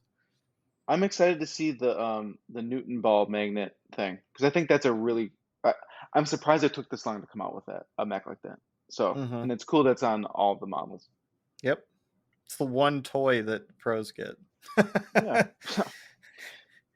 But all right, well, moving on then. I guess I'll let you start talking because yeah. These yeah. were my no. Okay, so God, I don't remember when this was. It was a week or two ago. The PlayStation had a showcase, kind of like what Nintendo does with their directs, Mm-hmm. and they had a bunch of new games. And I joined in late because I was at work, but they showed a Uncharted remaster for PS5, a God of War, the next God of War, which looked super duper good. There was the KOTOR remaster coming out. I'll put links in the show notes to the recaps and the video of it. Did you? I don't think you've seen it, but did you check any of it out? No, I haven't had a chance to. I mean, it makes sense that KOTOR's coming out because literally what Mass Effect just came out, and that's BioWare as well. So it doesn't surprise me that KOTOR is getting a remaster now because that's It's one of the also most a popular Star Wars games. great. Yep, It's, yep. and It's a also great game. I think it Period. got leaked that it's coming to PC as well. Perfect. So that'll be a big one. Gran Turismo 5 was shown, or Gran Turismo 5, Gran Turismo 7 was shown off. Let's see. I'm trying to find. I clicked the. There's the Guardians of the Galaxy game. Didn't care. The voice because they're using different voice actors. It kind of threw me off when I saw the. Well, they have to. Disney won't work with the I voice I actors. know it's weird. Let's see. Was there anything else in here that I remember? No, nothing. Alan Wake remaster. Yeah, nothing that I was all excited. The problem was that prior to this video stream, there had been a ton of rumors that there was going to be some old PlayStation uh, licenses being rebooted, and one big one was Twisted Metal, because there's supposedly a Twisted Metal TV show coming out, and SOCOM potentially. And so I was just like super hyped. I was thinking it was going to be like a Nintendo Direct where like the last video was going to be like, oh shit, Twisted Metal 10 is coming out and it's going to be nuts. And then nothing. So it was disappointing to me. I don't have a PlayStation 5, but if Twisted Metal got announced, I would probably spring for a PlayStation. Well, the new Slimline's coming out soon enough, so Yeah. and then it Well, should become pretty readily available at that there point. was a hardware revision just recent. I think it was like GPU cooling stuff, and now there's a new hardware revision being rumored as well. And I think that's the Slim you're talking about. Presumably, yeah. And I Yeah. think the hardware revision that they just came out with, I think it runs hotter than the original PlayStation, but it doesn't have as many hardware related issues. And from what everyone's been able to tell, even though it runs hotter, it's not running so hot that it's throttling, Mm, which is all you really have to care about. But that does mean that for those people that are getting version 1.1 before the Slimline or 1.5, whatever you want to call it, they have to have it in a well ventilated area or it will start fucking thermal throttling. Which, for listeners, those that don't know, thermal throttling means it gets so hot that it has to slow down. It can't run at its like normal speeds because it's producing too much heat. And all new current devices that are out, they have that technology in them to allow them to kind of ebb and flow as they need to. But if your device is constantly overheating, it's going to downclock itself so much to where it's more or less not usable. yeah. Cell phones are common when you're gaming on them. Yep. All right. Anyways, So I don't have enough time to even make it get hot, so that's fine. right. uh, the Switch Cruise and Blast came out. I pre-ordered that the immediately second that it was available. It I got it the day it was supposed to ship or whatever. You could, it publicly was announced or available to purchase. I am in love. It is a true arcade racer. The graphics are really good.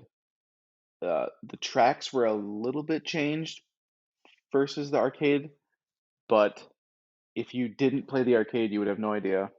It is over the top. I've unlocked. My goal is to 100% it. I've unlocked a bunch of the cars. I'm still working on it, but I had to get the unicorn for my daughter. Um, if you don't love arcade racing games, you will not like this game.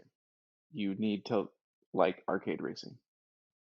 Um, Also, it has some handicap features in it, similar to Mario Kart. You can turn on auto accelerate, and what I really liked was that the track designs, because there's some huge jumps, and if you don't jump, if your car doesn't make the full jump, you kind of hit an invisible track, and you keep going. So it keeps you going, and all the turns and stuff you don't really get stuck on. You just keep going. And if you do get hung up, it just auto brings you back to the middle of the track and you're just going. What that means is little kids who don't know how to drive, it's like I said, Mario Kart, where it can auto steer you. It keeps you going. So my daughter can almost not even touch the controller and she's racing. Now she'll get last place. However, she can still play the game. And she is actually really enjoying it. She was getting sad that she kept getting 10th, last place, but then I was coaching her a little bit and we were racing and I made sure it was on easy. And all of a sudden she got, she worked her way up and all of a sudden randomly she got first. And so then she got all back into it. And we've been having a great time with it. So if you have little ones, you can turn that on. It's multiplayer. We're having a blast. We haven't played two player yet. We've just been trying to unlock things. The keys, there's every track has three hidden keys that you don't have to collect every single track, but like you do it one time for every track, and then those unlock cars for you later. And then you can unlock per car. You can unlock different levels. There's like a neon that you can unlock that adds little neon accents to your character, your car. Then there is body kit, engine upgrade, and something else. And it's pretty fun unlocking those. It doesn't really change your car. So if you have a super upgraded car, you can still race against someone with a basic car. It's just kind of the visuals of it. And I think that's great. Um, I'm totally digging it. I totally recommend it. It's 40 bucks and it's been amazing. If you like I said, you must like arcade racers. It What he's reminds really me, saying is you have to love them. yeah, it's pretty much like the old Cruisins mixed with Excite Truck from the Wii. It's just over the top, I mean, it's nuts. Like you can like one unlockable car is a T-Rex, or I'm sorry, a Triceratops. It's just it's stupid. It's great. What I would love is if Raw Thrills. So here's part of the problem. Oh They God, are here not we a go. they're not Going a down the Hydro console. Thunder. No. They're not a console menu. Like they don't make games for consoles. So this was their first foray into that, which means everybody's screaming they want online. But while they've done Ethernet gameplay, which links cabinets together, they have not done online racing. And so they had said, well, if we figure it out, we'll add it as an update to the game later. Um, Now I'm hoping that this game is very successful, and so it brings them to want to port more games over. There's H2 Overdrive and Dirty Racing. There's the newer truck game that they released and the motorcycle game and a handful of others. And it's like H2 Overdrive is God, 8+ years old now. Like they aren't going to make more money on the game unless they make a sequel. It'd be a great old game to port to consoles. On Switch alone, the port to Cruise and Blast didn't lose all that much graphic visual wise. The arcade still looks amazing, but they're programming for PC. So I just hope that it leads to more games from them. The problem, like I said, is these people just they want they want everything from this little studio that just makes arcade games. And people also need to understand like this is a arcade manufacturer. They make arcade games. And even if they port them, which we used to get that stuff, right? Like Dreamcast. I don't remember when the last arcade game got ported because it's been so long. But some people just expect so much content from a game and they're not used to these arcade games or their arcade games are there to take your money. Like they're not all that long. So we'll see. We'll see what happens. I hope it's all good. The other newer game out was WarioWare. There is a demo available on the eShop. I got the demo. I have a lot of fun. You can beat the game, which is kind of a storyline, in a few hours, but then it unlocks a ton of mini micro games. So like just because you beat the main game of the story arc doesn't mean that that's the game. So there's a ton of stuff afterward. So if you're into the old WarioWare stuff, this is probably a pretty good buy. I hated it. Oh, that's ridiculous because I don't what why? It's fun. Um, so I guess the biggest thing is, all right, I buy a game. All right, here's my experience. I went out and I spent $60 or $69, whatever the hell that is for a new game. Okay, I go back to my house with my friends. Believe it or not, I have a couple, and I'm wanting to play 4-player WarioWare. Can you tell me what you can't do as soon as you buy a game for $60 that is like built around fucking multiplayer? You have to finish the main game to unlock the four player. I played an hour and a half of that game and did not unlock the multiplayer. I You think could play with co-op a is the friend, mod. Yeah, sure. co-op. Yeah, Yeah, but you want to know what that doesn't fucking help me with? When I have two other people that wanted to play and we're sitting down trying to play WarioWare and we can't play it.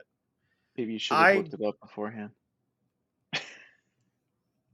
If you want to sell it, Why? you can sell it to me. Okay, no, no, it's not even my game. I'm just going Oh, over like the purchase, the getting home, the excitement, and wait, then it's not your game? the and then the ruined memories So of me you playing didn't for an even hour and buy a it. half. Okay, it still doesn't mean I can't have a fucking opinion about it. You said you spent $69. $60. Whatever, you know what I'm getting at here. You, me, the buyer, the potential victim of Nintendo's bullshit, just like Mario Golf. I'm really mad at Nintendo. Like you have no idea. They're You kind and of on my Don, shit list.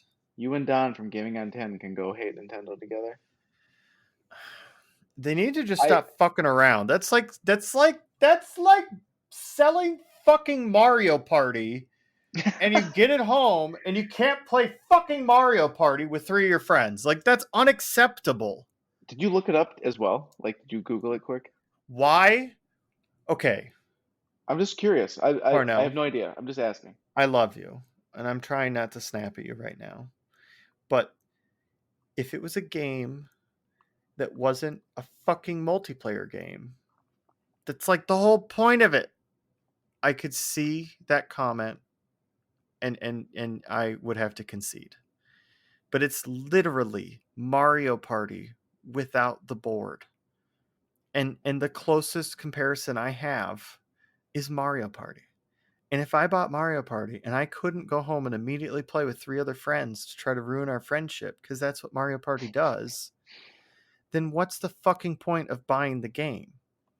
Like, I don't want to Okay, have to go Mister. home and unlock stuff for 2 hours to then be able to play with all my friends. Okay, so Because Mister Krabby WarioWare is Pants. like a party game, right? Can we agree No, on that? totally. Okay, And so and I party just looked it games up. shouldn't come with stuff locked behind a wall. I just looked it up, Okay. and it says from IGN, after completing most of the story mode, you will unlock the variety pack, which includes 9 mini games that can be played between 1 and 4 players. So yes, you have to unlock 4 player, but Right. yeah, you can play co-op through the story mode. Yes. You can play I 2 player. Yep. don't disagree that this is a party game, and that is weird that they wouldn't let you play it from the It's beginning. yeah, it's pretty fucked up because I wanted to play with my friends, just like I know the person that bought this game, Zach, wanted to play this game with his friends that were there to play the game. Like he just got home, he loaded it up. We didn't think we were gonna have to go unlock stuff, and we played for an hour and a half. And that fucking story mode, let me tell you real quick here, the cutscenes are really annoying because I really don't give a damn. Like I especially when you made me play the game without my friends to unlock the mode to play with my friend. I so don't fucking care about the cutscenes for a story that really doesn't make sense to begin with because Wario has a bug infested thing and we have to do these stupid little like 2 to 5 minute cutscenes. Like I so didn't care. Man, you're Uh, just angry. I really want. I It didn't would mind be them, like it would but be like buying Call of Duty and you can't go play online until you finish the single player campaign. I sup- yeah. Or buying Call of Duty and before you can even play the game with a gun, you have to go fucking unlock it by playing parkour like Parkour. jumping puzzles. Like that is not the expected result. Again, if it wasn't a game that was really centered around 4 player, I I, I wouldn't be upset, right? But this is a party game. Like this is like super. It'd be like going to buy Super Smash Brothers and finding out, oh, you got to beat the game twice with 2 different characters before you can fucking play against your friends. Like I feel like it did have a bunch of unlocks though. it Smash, but did, but it did. maybe it did But not 4 player. you could still, from the beginning, boot the game up and And play play 4 player co-op, Yeah. couch co-op. Like this is the first party game I've ever downloaded where they pulled that bullshit, and I was like, that's pretty fucked up. So I guess that's my mini rant about WarioWare. I have to pee. Thank you for the announcement. Hang on. Yep. Okay. I guess the only thing I can say is that they wanted to do something different. They figured most people would buy it, play the game, unlock it, and then have friends over. But I can totally see your point, and I would definitely also be upset that if I got it on launch and had 4 players, 4 people over, or whatever, 3, that I would also be sad that I could not play 4 player. The only thing we did with the Wii version of Smooth Moves is that we played the normal whatever, and we just passed the Wii mode around because that was really fun instead of like doing 4 players at once. Mm-hmm. But yeah, I'm excited about it. I thought my daughter would like it. We played the demo, but see, it's not like Smooth Moves from the Wii because you can pick different characters, and then each of those characters has different abilities, and it uses controllers, so it's not intuitive anymore. And so my daughter really didn't get it, and so that is probably why I won't buy it anytime soon because she's not good at the controller, and like just knowing what to do. So when it was like, shave the armpit, she's like, it's like, oh, okay. Rather go buy Paw Patrol, the game. Mm. So it'll be I would love to get it. I just, there's no time to play it, so I'll just wait. I don't know what else is coming out for the Wii anytime soon because I am cruising blasting. But on Xbox, my buddy finally talked me into getting Modern Warfare Remastered for $20 via a physical purchase from Best Buy. That is the Call of Duty Modern Warfare Infinite with the Modern Warfare bundle. It's like I'm assuming it's the original where they made you had to buy Call of Duty Infinite to get the Modern Warfare Remaster disc with it, but it's $20 physical instead of 45 digitally. So I bought that, got it loaded, and so me and him have played a bunch. It brought back a lot of fond memories of my Call of Duty days. However, it also brought back the cheaty feeling of being robbed when you're playing, uh, and also, holy crap, is the chat toxic as hell. I could have I told you that. I I thought like maybe people would have grown up a little bit. No, because No. I also played Warzone, Call of Duty Warzone with my other buddy, Hmm. and I've never played that before. I did not like that a lot, but that chat was absolutely horrendous. Voice chat's Just awful. Until they can come up oh, with an AI to really like filter out all content being shared over the mic, it's just going to be like that. whew. And Call of Duty is the worst because, at least with like kids with, let me rephrase that, people with computers, there's a lot more ability outside of Call of Duty, some more like custom games, custom servers that you can join into where there's a lot higher level of uh, point of entry. When Billy Bob Bow can go down the road and spend $200 on a PlayStation 4 used, or get a PlayStation 5 for $500, that's still a chunk of money. I'm not trying to discredit that, but that's really where like the It's more accessible. filthy casuals are, Yeah, and they're very filthy. and the filthy casuals are going to act like filthy casuals. Um, And that's not to say that you can't be a professional gamer on consoles and that they aren't the same. I'm just simply stating that the market kind of reflects that uh, consoles don't have the ability to have a lot of the controls and administrative powers that PC games can inherently have based on how they're built. so on Modern Warfare, we just do team chat, so it's just us, which is great. But on Right. Warzone, I had no idea what was going on. I just joined my buddy, but it was me and him, and then we got paired with another two people. Yep. Because you got And to be a so team there of was four. just four of I didn't realize this. So it was like just four of us. Those two other guys were absolutely bad, bad talking, horrible stuff. Mm-hmm. And I'm also trash at the game. It's my first time playing. So, oof. I'm sure they loved you as a teammate Yeah, I'm just as not much sure I'll as you play loved Warzone them. again. Um, but I got my other buddy to buy Modern Warfare, so now we can have a three pack. But that's why. So the buddy I play with, who got me to buy it, drinks White Claws. So now I've got my Call of Duty juice Okay. for some So Friday. when you want to be an adult and, you know, play like computer games, let me know. And I then don't have a like computer that I'd be plays games. happy to, play computer games with you. Won't happen. Diablo 2 remastered is like about to drop. Yeah, I I don't care. I have a moral issue with this. I really love Diablo a lot. I spent a lot of time in Diablo. Hmm. But with the recent Blizzard Activision issues, I have a hard time giving them my money. Yeah, I'm not. Yeah. Nope. Mm-mm. Ugh.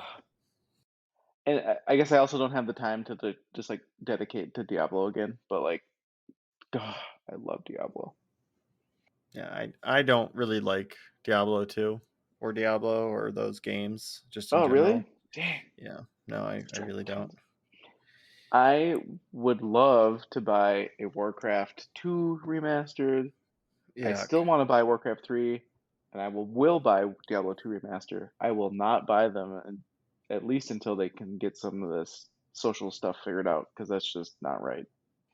I bought Wings of Liberty back in the day. New StarCraft? StarCraft Wings of Liberty. I have since not paid any money, and I think I've unlocked Heart of the Storm. I don't think they've unlocked Legacy of the Void yet, but I got Oh, Heart of the Storm for free. I'm just kind dang. of sitting around waiting until Legacy of the Void I can pick it up for free. I'm Hey, not. Uh, maybe we could play that game together, because yeah, you I need a thought, gaming PC. See, we got to rewind no, this. That's no, no, what I just no. told you. I have my MacBook, and I have StarCraft on it, Okay. Well, if you want to play adult games, let me know and we could try playing those. because then we could play StarCraft 2. Mm-hmm. And I also have, I only bought the original one, so I'd never bought the other StarCraft 2s, but I would totally buy them if we played the campaign in co-op or whatever, if that's possible. Yeah, I think you can.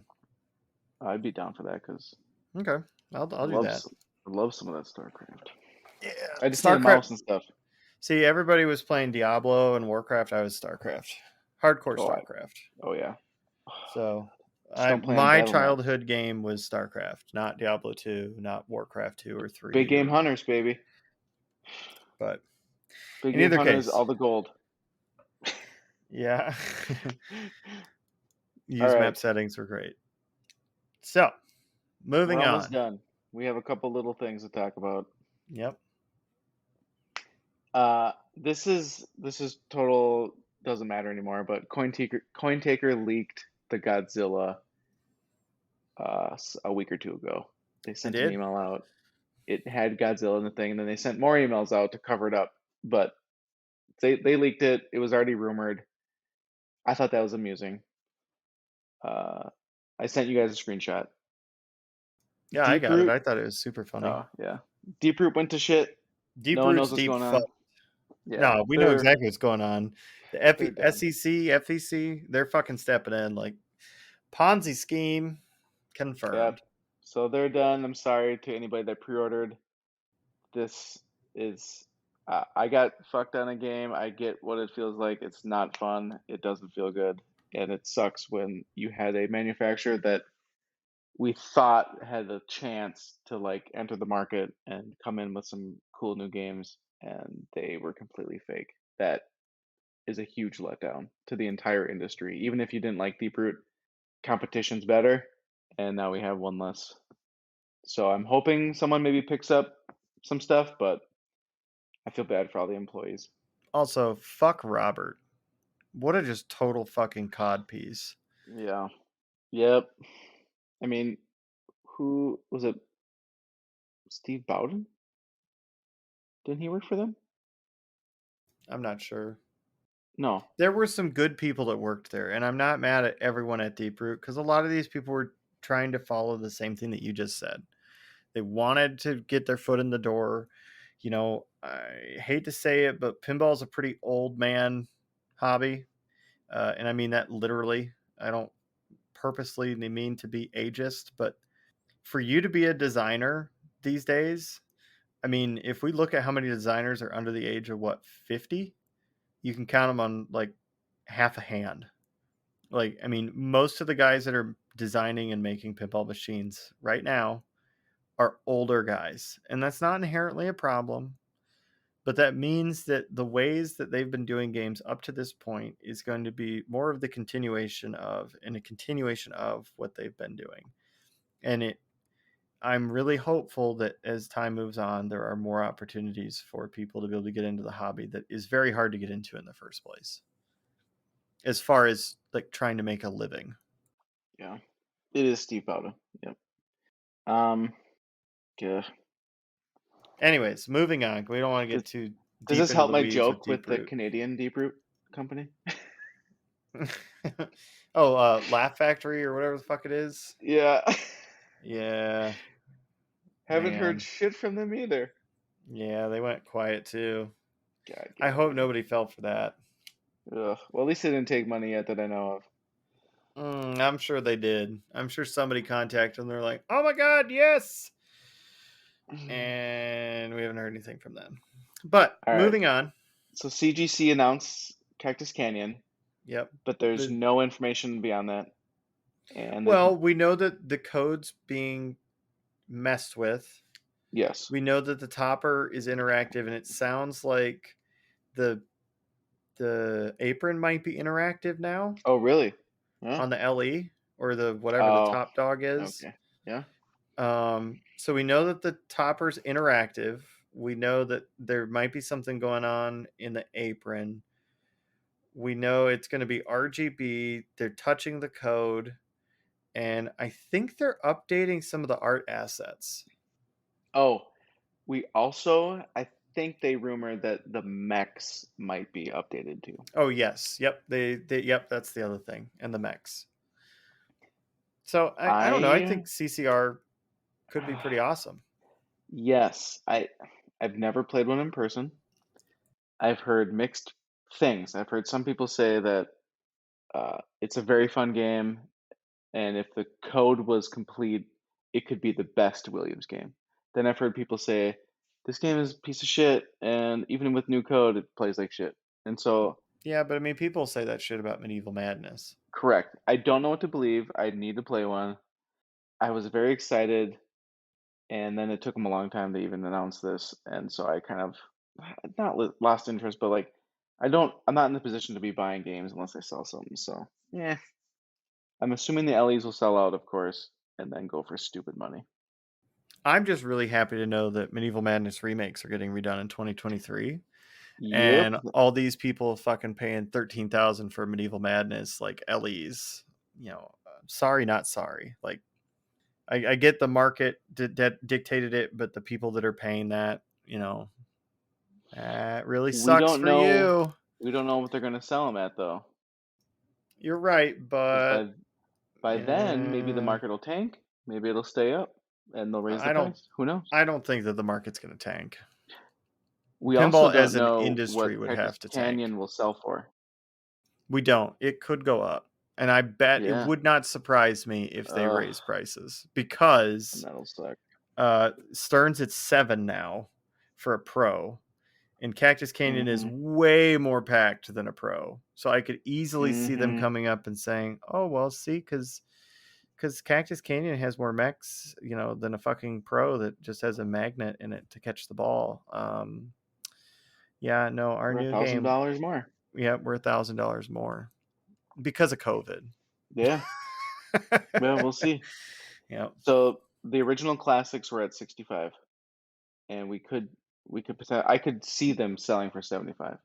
Not that I I could see want them him to, selling but for 8. I could see them. Oh my God. As disgusting as it is, I could see it selling for 8. Why do you say that? Don't put that in the universe. I just did. Yeah. So They also moving, are, go they ahead. also want to talk about selling more Medieval Madness kits. I think they mean the XL screen and the GI. Oh no, the Maybe the FOMO, topper. Parnell, I the I'm glad I got FOMO. mine, man. I love my kits. Once I saw them all together, the topper I'm not Topper sucks. super. I I don't mind it. I actually like it. Now I also forgot how much it costs. And when I saw Monster Bash, same thing. I was like, I don't need it, but it looks cool.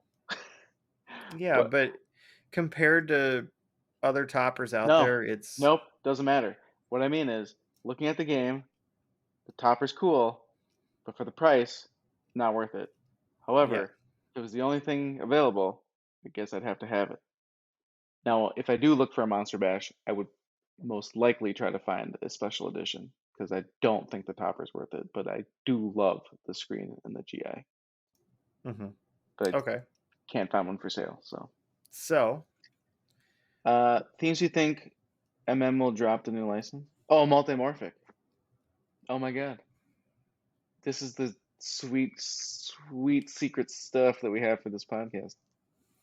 it is. Well, it's not really secret, but Oh, okay. Yeah. We have been getting hints about Multimorphic's next game for a little while. and we have some really good guesses. And the other day, Ryan called me and gave me a guess, and I think I jaw dropped, and it really made me think, holy shit, this could be a possibility. And it might be. It, Well, I called you at like 11:32 at night yeah, it because was out of I was nowhere. cruising through YouTube, and I don't pay for YouTube Red because fuck paying Google money for ads that they put into their stuff. I don't know. I refuse to pay a free streaming platform money to be able to watch the streaming content that they aren't creating, uh, to not have ads. But anyways, besides that, off topic. I saw the ad for the new Matrix trailer. And it was the pre-trailer ad where it just showed the red pill and blue pill, and it said, Oh "Which will yeah. you take?" And then it was like, the Matrix, or no, it didn't even say that. It just said, "Which pill will you take?" And it had a red pill, blue pill. And I called Parnell, and I was like, "Holy shit! What if the new game is the new Matrix? Like, pinball finally gets the Matrix license." And it was just like, shut up. And he said, I don't know if you know what I'm thinking, but like timing lines up, Yep. music lines up. Yep, because Scott Denisi could easily remix the music for The Matrix, and it There's be his so signature style. Yeah, there's so many video assets, like cool Yep, things that the Matrix does that the P3 can do. right.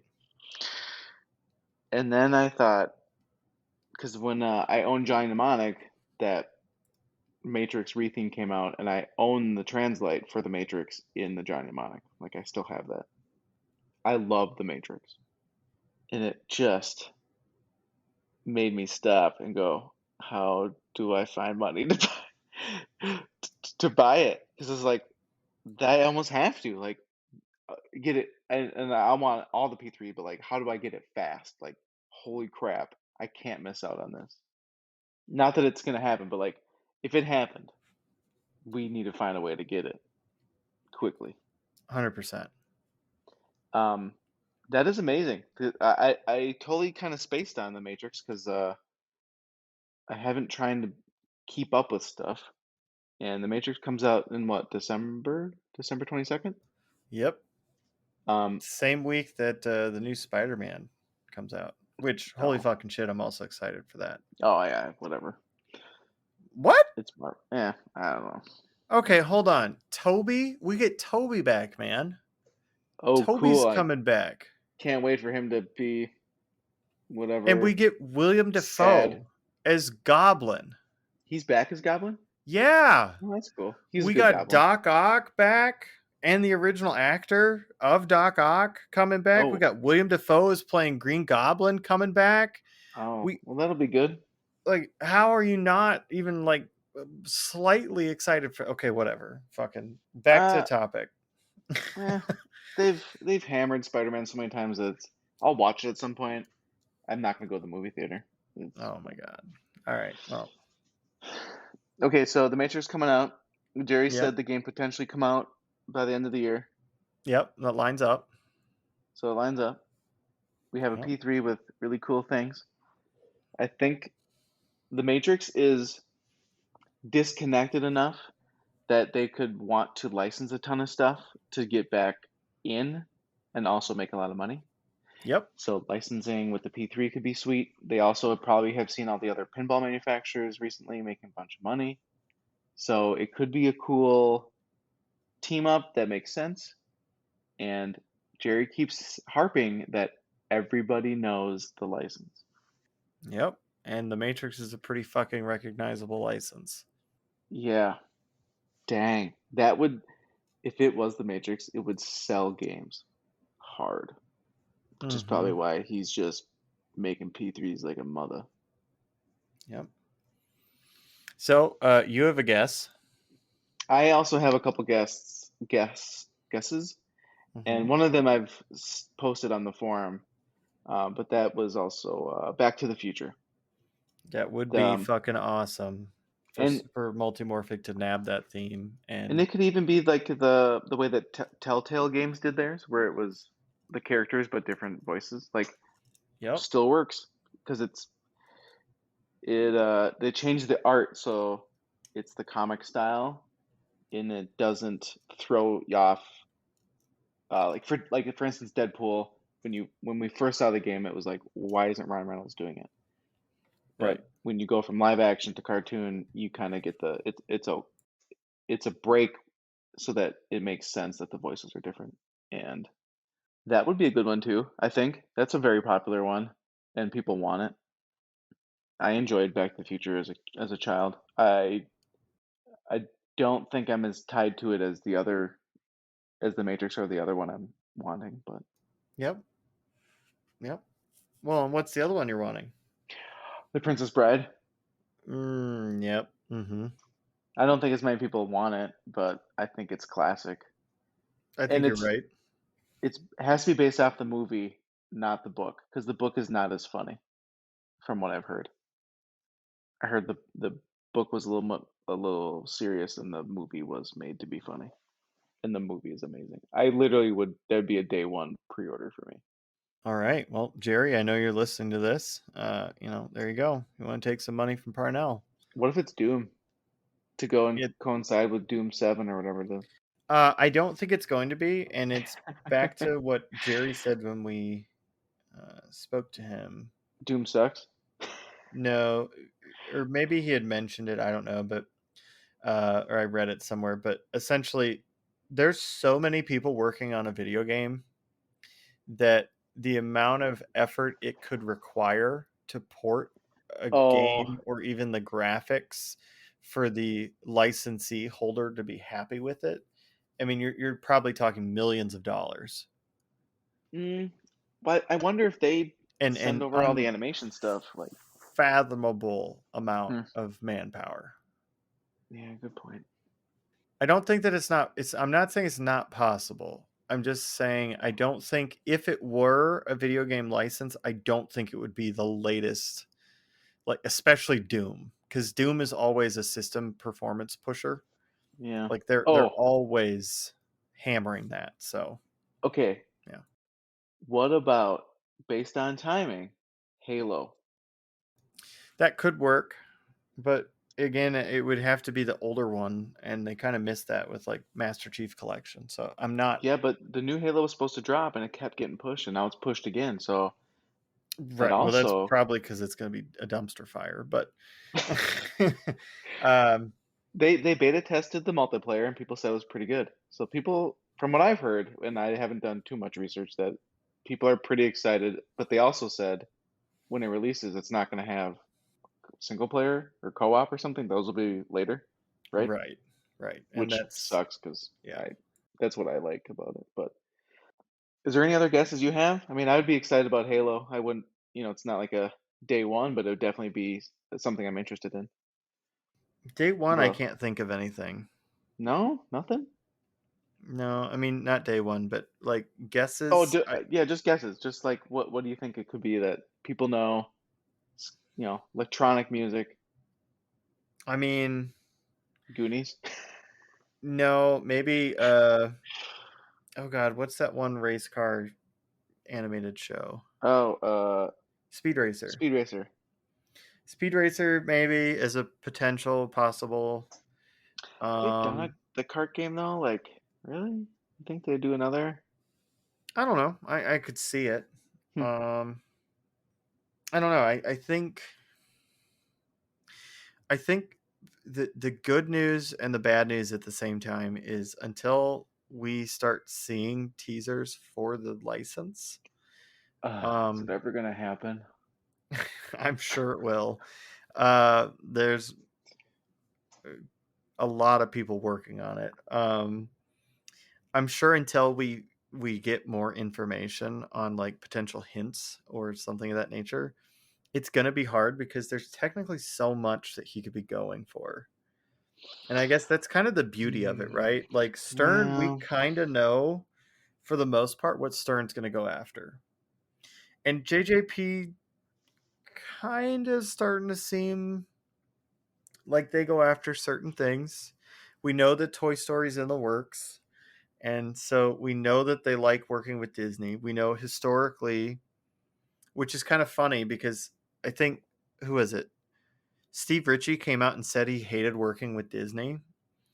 And it seems like, even though he left Stern, who was working with Disney, JJP's working with Disney, so he's still going to have to work with Disney. And he talked about that in, I think, the Star Wars uh, game that he designed. He said he wasn't super happy with how the relationship went, I guess. But Yeah, and like that's a different department, like the Star Wars. So I wonder if it was harder for the Star Wars, especially the original, where they're like forced to use very specific assets. potentially. But I guess my big thing then is what I'm trying to get at is we kind of know most pinball manufacturers are either going to go after, for the most part, there are ones that break the mold, but for the most part, they're going to go after current relevant TV Hmm. shows, movies, or dad bands. And I mean, that's the truth. Dude, but seriously, if Motley Crue comes out, I that'll be a so don't even want to have this conversation with you right now because we both know it's going to happen. It's just a matter of when, not I if. suppose that is a big one. And like GNR was trying to pump up their what trying to do more concerts or whatever they were doing, Yeah, even though they're they don't sound the same. re unretirement. But I guess Yeah. the point I guess I'm trying to make is we know that Stern and JJP kind of have a certain mold. We know that American Pinball really doesn't fucking like themes at all, and they don't really like designing games that are super fun. But they, Jesus Christ, go for the throat. What? Hey, and what Spooky about generally Spooky? goes after horror themes. But then Rick and Morty was I guess a break outside of that mold, and so is TNA. But Spooky generally goes for spooky stuff, just like their Yeah, name. They go after the more like, well, let's rephrase that. Maybe not just horror stuff, but they go after like the edgy edge lord stuff. I feel like they said that they were gonna also not do some spooky stuff too, but Yeah, I don't sure. remember. They're always going to be doing spooky stuff over there. Yeah. Anyways, so I guess what I'm trying to say is Jerry's in a really good spot, and he has the potential to always be in this spot because if he's erratic enough with the themes he's picking, he can totally get themes that no one's thinking about that's totally going to be system sellers for him, but people just haven't even thought about. So, like, yeah, it could definitely be older movies. It could be newer movies. He could go after bands too. But I think he's going to surprise us, and it's going to be something that we aren't expecting either way. I mean, God willing, it's The Matrix. But Jerry's in a really good spot though, to where he could really do anything. And the fact that he No one hasn't done a leaks out licensed info theme, from his company. yeah, he doesn't have leaks. Kaneda's not going to fucking get something juicy. Cut that name out. Blech. Well, leave Kaneda in, but Blech. um, I think that he's in a really good spot because he has that very unique situation that he's in where, and Multimorphic is in as a whole. You know, we don't know what kind of licenses he's going to be focusing on, and he could surprise Uh, us every time, which is yeah, exciting. and he said that there could be some new upgrades to the game coming out, like the platform in general. And if there's some more games coming out even this year, Right. like mini games or whatever you want to call them. Yep. And we know that it has online. We know online works. I would be frickin' jazzercised if some more online, like head-to-head stuff came out, where like me and you could play against each other and like directly battle like we were together. I'll kick your ass, Seabass. I'll throw some salt on your shoulder. Mm-hmm. That's fine. Uh, things take so long. As my daughter says, it takes a long time. Yeah. Oh, and I guess the last thing we talked about was it the Stern Insider thing? Bleh. Hey, I had another idea. What if Hmm. we had TNA version 2? That'd be really dope. Dude, I would love if we TNA had with a ramps, I believe is what is the words you were looking for. no, thank you. TNA with ramps. Yep. Don't TNA bring that up in this. Total Nuclear Annihilation 2 with ramps. Uh, Uh, I think would be super duper fucking awesome. I will say Nick Baldridge is working on his own playfield design, and it is a EM classic look with a gobble hole and some drops and stand-ups. And so that'll be really neat to see. He said that he's working on I guess you would call it the code and that layout, and he's like cruising on this thing. That's awesome news to hear too. It makes me feel like shit that I can't get my stuff together to get like my demo game on my even the demo from P3 on my game. Like I build it and then something happens where I forget to put on the USB drive and install it, and then like work is just stupid nuts right now, so like I just need to somehow find some time. But yeah, he's cruising, and he says he wants to hit a price point, and so I guess for me, if I was gonna make a module and try to sell it, I guess I'd try to be around 1,500, maybe the Ken Lagoon playfield cost. That'd be a good. So it'd be fun to see because that would be a more accessible to most people that own a P3. Right. The cool thing is that Multimorphic can even help make the playfields and sell them. So Yep. you have a lot of assistance when you're trying to build your own stuff. And on the Discord channel, there's a lot of new members that are even programmers that are working on the system. So that's even neater, is that there's a lot more activity going on. It So is. hopefully Well, new and games. I guess the last thing I'll mention about 2D Multimorphic was like the most popular game there that weekend. Heist. Man, everybody was playing it. Everybody was finding me, finding out who owned that game and coming over and talking to me about it and telling me how much they loved it. Even over Guns N' Roses and Mandalorian, Avengers and Turtles and all the other great new games that were there. Uh, it seemed like everyone was running over talking to me about Heist. So I think it's good because job, no one sees Multimorphic. those things, right? Like they know Right? they're gonna see Mandalorian on route. They know they'll Yep. see Guns N' Roses, but like you'd never see P3s. So to see one, it's like holy crap, what is this thing? And I guess it would have been cool if you were there the whole time so you could swap playfields for people like to get uh Cosmic Cart going. But yeah, I mean that happens, right? Like you're busy because you're running the pinball and helping with all the other stuff. But Right. because even Lexi, I guess you could like next year you could plan having like sections of hours. Like from here to here is Lexi. From here to here is going to be 4 more hours of whatever the new game is.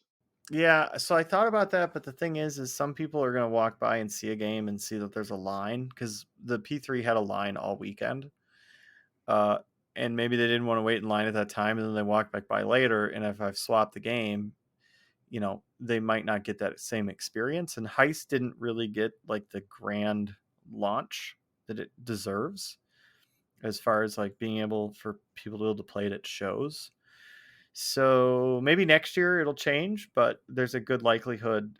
It's so hard to do that. So what I kind of did was, um, I had a few other employees that were working under me, and I told them that if anybody had like a whole bunch of questions or was like really wanting to, talk P3, if I wasn't there to like get a hold of me, and I'd go over there and talk to them. And there were definitely a few, and I showed off, swapping the play fields and talking about the different games, and Did you make the but noise, the grunt, when you had to lift the heist out? yep. But all right, so last thing before we call it, because we're getting close. You tried skipping over it. Stern Insider, the whatever the fuck, Stern connected, fucking Stern Wi-Fi, buy our QR camera scanner. What do you think about it? I think Supposedly, it's going to it's be $200 to retrofit. Now, um, what is it? I think there's like two games where they use a different style apron than like every other Stern apron, and I guess that one might be extra. but they haven't released any pricing on those two yet. But from what it sounds like, Gary wants it to be $200 or at $200.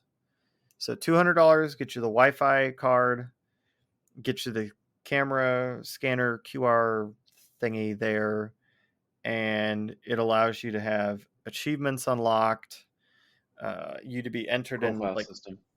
huh? Profile system. Yep, profile system. You can find other people. It's kind of like a social network thing for pinball players. You can be entered in drawings for swag and even pinball machines. It sounds like eventually they're looking to do like some type of like potential head to head kind of deal to where you don't have to be in person, but you can still Mm-hmm. participate in like a tournament if you go to a location and play the game. Mm-hmm. So like, what do you think about that stuff? I think it's excellent for them to do, for them. Yeah, Um, I think the achievements will be the main thing. I think that's yeah, what everybody wants. I think that's what everybody doesn't know that they want.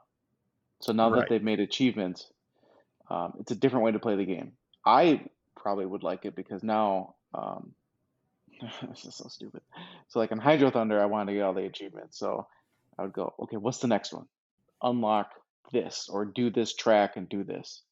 And with pinball, I usually just kind of flail around. So like if I had an achievement of like get Slimer multi-ball, I would then be focused on this. It's super intelligent, very smart.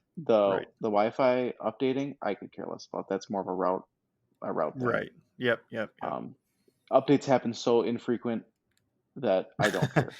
Especially from Stern.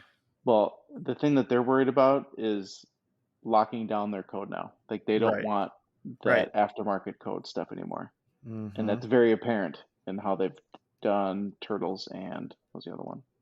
Jurassic Park. Yeah. I don't know if they've done it to Ghostbusters yet. I think that that's the Spike One system, and I think that they're kind of not focusing on it. But Mhm. supposedly they've had license holders question them about it, and so I think they're locking it down, which it's their right to do, and uh, you know they can do what they want. Yep, it Um, sucks, but they can do what they they're want. they're pissing off homeowners, but the game is already purchased, and they're gonna sell out the next game. So does it matter? Probably not, Yep. unless they botch another game. The QR thing, uh, not my first thought on doing a profile system with QR, but it leads to being uh, having any route game on Wi-Fi you can walk up. They on the stream, did you see how fast it was? A Oh million yeah. bucks. It will not be that fast on route. Yep. I think it's cool because then you can track your stuff wherever you go. Mhm. But I think it'll be cool because then they also have like things where if you go to a location a lot, and you play games that have it enabled, you can get entered like, oh, we'll play 10 games and you get 5 games for free if you use your Stern Insider this week. But there's like a limited time kind of deal. So like I think that could be kind of cool for some people too, and for operators. So they don't have to go out and change the pricing of the machine, but they can bump something. And then if you've been to that area, maybe Stern Insider's like, hey, yo, if you come out here, the operator's saying, the 3 highest scores, you can win like a t-shirt or a translite or 2 translites. um, so I don't own the route games that we have up here, but I work closely with the bar owner that does own them, and I will be pushing for this so that it is a thing. And I was just Googling it to see if which games are on it. Right. And yeah, so you can do challenge quests that are issued by operators to play at their Mm-hmm. location, build loyalty, and highlight game titles or engagement. It's It's gonna some be cool stuff, and I think it's gonna be operators big are for going to really routes. like it. Yep. I think for home, the achievements will be cool, but I And I mean, we wonder kind of if already you had have that to. with Pindigo. I, well, I wonder. Yeah, but it's not integrated in. Like it's not like Right. you walk up to the game and it's in there. So what I wonder is if they'll do a hybrid system of like for home owners, can you buy a thing where you don't need all this other extra stuff, but you still get the achievements? Like, is it 50 or $100, or is it like you have to have the No, apron and you the have to Wi-Fi? have it. Yep. No. Only one. But the fucked up part is if you aren't like a Stern location, your achievements and all your other stuff count for half because there's no way that they can confirm that you haven't been finger poking. So let's see. Any Whereas on Spike 2, location, huh? so any Spike 2, so all 17 Spike 2 LCD games will have it. Yep. And I swear they were talking about doing Spike 1 too at I some don't think point. so. Well, yeah, here we go. No, this is just recent Stern titles. Yeah, I don't know if we're gonna get Spike 1. If it came out for Spike 1, I would probably get it for Ghostbusters for the achievements. I think that would be a fun way to play. But I have a metal apron, like the old school apron, because it's a premium, so it would need that swapped out. But Right. on route, we have Jurassic Park Pro, Monsters Pro. We've talked about kind of shaking up the lineup, but with games taking so long, we might just leave it. And I would probably try to get on their list now to get those for those two games because Monsters has made a bucket load of money, and Jurassic Park has made okay money. But if we had that, I think it would also help for the people who've played them a ton. It would bring them back to try to get those achievements. So, do you know when this is coming out, like for people to buy? Because this is still not, there's not much info yet. So when Godzilla 2 ships, they're all coming with Insider. So like that's Yeah, when it's but like when officially can we buy it? launching. Oh, I don't know about the retrofit kits. I know Mm, that all new games moving forward yeah, are they're gonna, coming with it. and even the pros, right, that you buy for your house will have it. Yep. Yeah. Pros and even other games. So like if you bought a Deadpool, like your Deadpool's now Oh, going to be coming with yeah, it. any new game created. Yep. I also heard that there's every game will have a price hike. Yes. Even if you pre-ordered and it's shipping next year, your price hiked. So, yeah, buddy. yes, you are correct. 6-6. Yep. If AP got their shit out and CGC for under 7, they're gonna be getting a lot of people switching. Yeah, but at the same time, why would you charge less for a product that's better than another product out on the market? I know. That's I'm really dreaming. piss poor business tactics. Let me dream. You This can won't be. dream, but it's really Jersey Jack's fault. Hmm. Hey, did you ever join the Stern Insider program? No. I'm gonna So have this to is now, but yeah. yeah. So the tech you're talking about in the game is called Insider Connected. The Stern Insider is a $40 a year membership to Stern, and you get like a free piece of crap merchandise every year, and a couple stickers. So like one year I got a shirt, one year I got a hat, and then you get access to some podcasts and stuff beforehand. I guess their podcast stuff is they only lock it to that, but you can be a free insider, not paying to listen to those. I canceled my insider program because it was just not worth it for me. But yeah, I mean, how much were you paying a year to get a It's shirt or a hat? 40. Yeah, no. And here's the fun part. So you sign up, they auto bill you, and then to cancel you have to contact, it's like XM radio. You have to contact them and tell them to take you off. So you can't just like log into your account and disable it. Oh yeah, no, absolutely not. Super crappy. Yeah, it's just not worth it. You don't get anything fun that I could Well, think you of. get entered for a chance to win a playfield. Yeah, I spent 2 years and got nothing, so screw them. Yeah. Anyways, all right. We're at 2 hours and 37 minutes recording. 87 minutes. So, listeners, with that, we wish you good morning, Oh wow, you just like good peace day, out, goodbye. good evening, and good night. Thank you all for listening. We'll Goodbye, see you everybody. soon, sooner than 3 weeks. Goodbye. Bye.